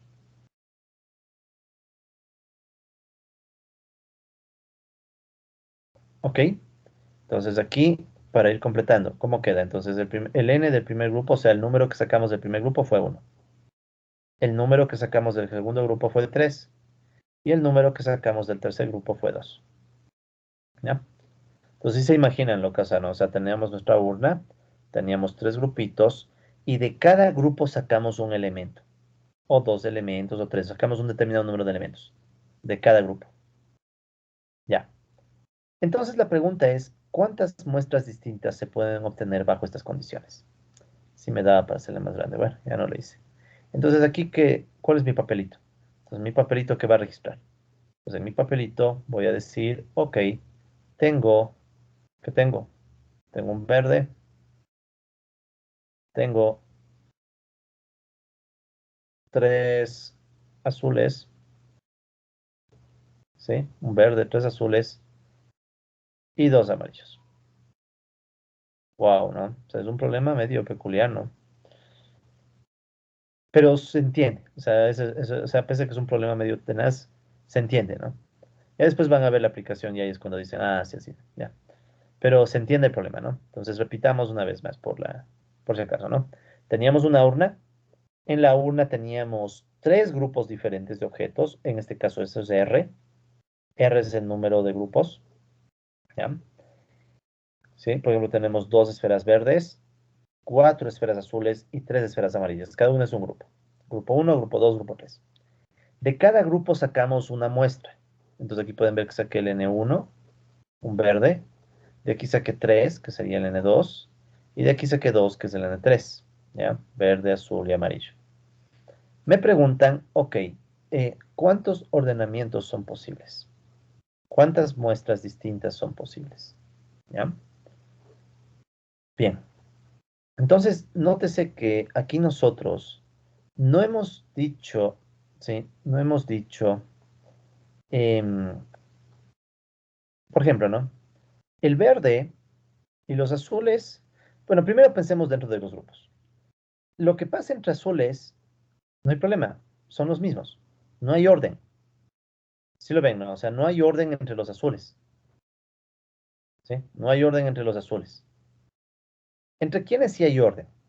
Entre los amarillos, tampoco. Y si hubiera sacado más verdes, no, pero bueno, como saqué solo un verde, bueno, saquemos otro. No, no, dejemos un verde. Entonces, el orden no está entre los grupos, al interior de los grupos. ¿Dónde están posibles diferencias de orden entre un grupo y otros? O sea, el verde pudo haber salido primero. El verde pudo haber sido. ¿Cuál es otra posibilidad? Otra posibilidad, cumpliendo las reglas, porque no estaríamos rompiendo las reglas. ¿Cuál sería otra posibilidad? Me pudo haber salido azul, azul, verde, amarillo, verde, amarillo, azul, ¿sí? Y amarillo. Pues fíjense, aquí tengo de nuevo 2 amarillos, tengo el verde y tengo 3 azules. Es el mismo caso, ¿sí? Es el mismo caso. No me están diciendo nada de que yo saqué primero del grupo uno, nada, ¿sí? ¿De acuerdo? Entonces, simple y llanamente, me dicen extraemos al azar, o sea, simplemente extraje. Entonces, si quieren, aquí tal vez debía haber agregado al mismo tiempo, si quieren, podría decirse. Ahí tal vez se capte mejor esa intuición, ¿no? Toda esta extracción se hizo al mismo tiempo, ¿ya? Porque a veces uno podría decir, no, pero si estoy extrayendo en orden, no, entonces esta es extracción simultánea. Extracción al mismo tiempo. Eso. Entonces ahí completamos la intuición. Entonces todo fue extraído al mismo tiempo. O sea, cogí con la mano y saqué. Y me salió esto de un verde, dos azules y perdón, 3 azules, 2 amarillos. ¿Ya? Eso lo voy a poner aquí en la lámina, ¿no? Entonces supongamos que se extrae al mismo tiempo en un elemento y todo, ¿ya? Entonces la pregunta es, ¿cuántas muestras son posibles? Entonces uno dijera, Dios, ¿y ahora cómo se saca esto? ¿Ya? Entonces, vamos a ver. Pensemos en nuestro papelito. No quiero ni salirme de la lámina. Nuestro papelito, ¿cuántos cajones tiene? ¿Ya? ¿Cuántos cajones tiene? En este caso, nuestro papelito tiene uno, 2, 3, 4, 5, 6 cajones, ¿no? 3, 4, 5, 6 cajones. ¿Ya? 1, 2, 3, 1, 2, 3, 4, 5 y 6. ¿Ya? 1, 2, 3, 4, 5 y 6 cajones. Tengo 6 cajones, ¿verdad? Bien. Ok. Entonces, la pregunta es, ¿sí? La pregunta es, ¿cuántas posibilidades hay en cada cajón? Lo de siempre, ¿no? ¿Cuántas posibilidades hay en cada cajón? Entonces, en el primer cajón, ¿qué pudo haberme caído? En el primer cajón pudo haberme caído, ¿qué cosa? Pudo haberme caído el verde, o sea, tengo la opción de que haya caído un verde, o la opción de que me haya caído los tres azules, cualquiera de los tres, o tenía la opción de que me caiga un amarillo, ¿sí? Luego, ¿qué va a pasar en el siguiente cajón? Voy a tener todas las opciones, excepto la que haya salido del primer cajón, ¿sí? Y así. Denme un segundo, quiero saber que estoy todo en orden. Ya. Entonces, como les decía, no, tenemos ese primer caso.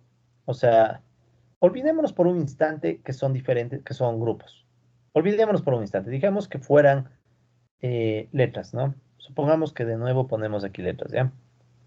A, B, C, D, E, F. Por un instante, supongamos. Supongamos nada más, ¿ya?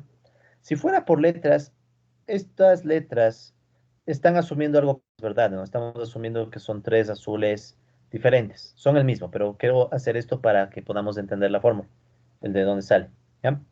Entonces, si es que fueran letras distintas, ¿cuál sería el lío? No hay lío, ¿no? En el primer cajón podrían ir uno, dos, tres, cuatro, podrían ir 6 casos. En el siguiente podrían ir 5. En el siguiente 4, 3, 2, 1. ¿Verdad? O sea, si todos estos elementos fueran distintos, todos, esta sería la respuesta. Simplemente es una permutación. ¿Sí? No hay nada de raro. ¿Estamos de acuerdo hasta ahí? Sí, repito, ¿no? O sea, si fueran distintos, simple y llanamente, ¿qué haríamos? Sacaríamos el factorial, o sea, la permutación. Ahora, hay un problema. Estos tres, B, C y D del azul, no son diferentes. Entonces, esos casos, o vamos con los azules primero, con los amarillos vamos primero. Los amarillos, E y F, en realidad no existen como distintos, son los mismos. E y F, ¿estamos de acuerdo? O sea, no es que hay primero el amarillo E, luego el amarillo F, todos son amarillos. Entonces, de los casos posibles que yo tengo, debo descontar esos ordenamientos entre E y F que en realidad no existen. ¿Sí? ¿Qué quiero decir con eso? Que a estos casos que tengo les debo dividir, eso significa descontar, dividir las, las permutaciones o los cambios de orden entre estos dos, o sea, un 2 factorial o un 2 por uno, pero 2 factorial ya de una. ¿Sí? Entonces, ¿qué es lo que estamos haciendo? Fíjense. Al inicio yo asumía que todos son distintos. Si todos son distintos, sería el 6 factorial. ¿Ya? Sería 6 factorial, 6 por 5 por 4, el 6 factorial. Una permutación. El caso anterior. Pero resulta ser que hay grupos que son igualitos entre sí, como estos dos amarillos. Los dos amarillos, al ser igualitos, sus cambios de orden no importan porque en realidad son el mismo. Entonces tengo que a todos los casos de permutación posible descontar esas permutaciones de esta pareja. ¿Ya? Ese es por el amarillo, ¿no? Este es causado por el grupo amarillo, ese 2. Ahora, ¿qué sigue? También tengo estos azules. Estos azules, estos tres azules son el mismo. No se pueden distinguir, no es que el uno es azul B, el otro azul, no. Es decir, no me importa el orden de estos tres, ¿ya? Entonces la permutación de esos tres no debe contarse, o si quieren, debe descontarse. Entonces aquí tengo que también dividir para 3 factorial. O sea, descontamos esos tres ordenamientos de los azules que no nos interesan. Y finalmente, tenemos la suerte que el verde es uno solito, pero si hubieran sido más de uno, ¿qué hubiera tocado hacer? Lo mismo. El número de veces que salió el verde, en este caso 1, y todas las permutaciones, factorial. Entonces, ese 1 factorial correspondería al caso verde. ¿Ya? Entonces, en resumen, aunque un poco intrincado el problema al inicio, en realidad es bastante sencillo, sino que al hacerlo paso a paso al inicio para asimilar el problema puede ser complejo, pero no es complejo. Si tú tienes este caso en donde sacas de golpe una determinada cantidad de un grupo, de otro grupo y otro grupo, donde los grupos no se pueden distinguir entre ellos, ¿cuál es el resultado? Es la misma permutación, ¿sí? Pero cuando estás haciendo la permutación tienes que imaginarte, ¿no? O sea, si yo hago la permutación me estoy imaginando que todos son diferentes. Y a esa permutación tengo que descontarle el efecto de las permutaciones internas de cada grupo, N2 y N3 en este caso, ¿sí? O sea, ese es el chiste. A las permutaciones le descuento los ordenamientos dentro de los grupos que no importan. O sea, entre verdes pueden cambiar de orden, es lo mismo. Entre amarillos pueden cambiar de orden, es lo mismo.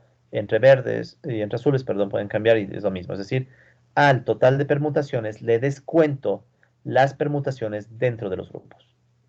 ¿Sí? Esa es la idea. Este esquema sobre todo es uno de los más pesados, me los voy a llevar, ¿no? Entonces, esa es la idea de la permutación con repetición. Cuando permitimos que se repitan, si ven como ya surgió complejidades, ¿no? Y las complejidades surgieron porque al permitir que se repita, ¿sí? Hay ordenamientos que importan y otros ordenamientos que no importan. Me llevo este por acá, ¿no? Ordenación, permutación con repetición. Entonces, ya para ir cerrando la clase, colegas, eh, vamos a ver, bueno, primero reiterar, ¿no? Entonces, ¿cuál era la intuición? Teníamos la urna, teníamos un determinado grupo de objetos, sacamos todos de golpe al mismo tiempo, ¿sí? Y queríamos ver en cuántas formas posibles se están organizando, cuántas muestras pueden surgir al hacer ese experimento, tomando en cuenta que los verdes siempre son verdes, o sea, no están diferenciados. Entonces, en realidad, al total de permutaciones, descontamos las permutaciones dentro de los grupos. ¿Ya?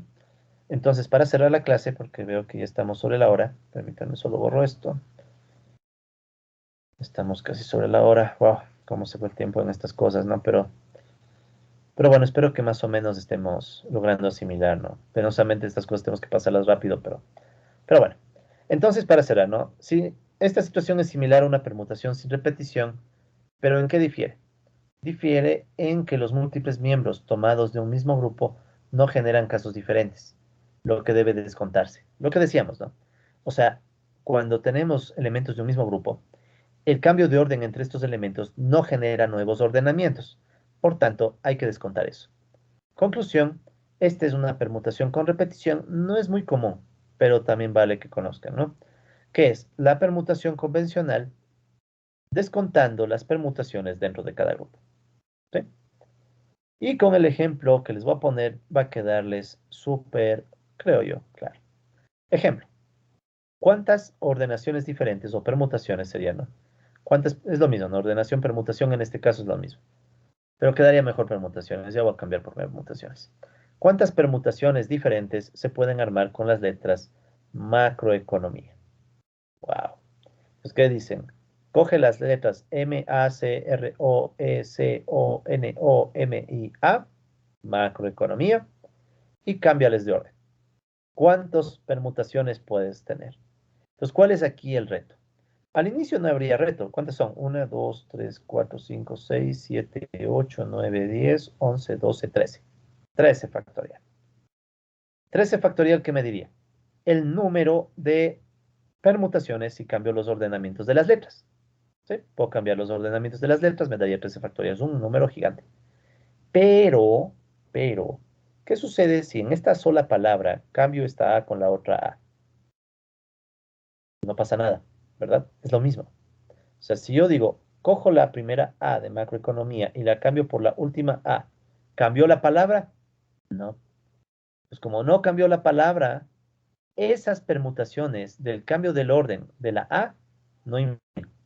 Entonces, de ese 13 factorial, tengo que descontar el 2 factorial del cambio de órdenes de la letra A.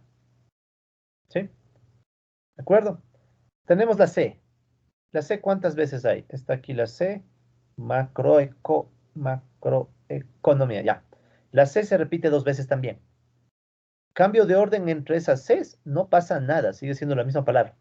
Entonces también tengo que descontar el efecto de esas dos, las permutaciones de esas dos. ¿Ya? Y ahí ustedes completarán el ejemplo. ¿Cuál es una que aparece también? La O. Aparece la O y así, ¿no? La M. Entonces, ¿qué es lo que hay que hacer?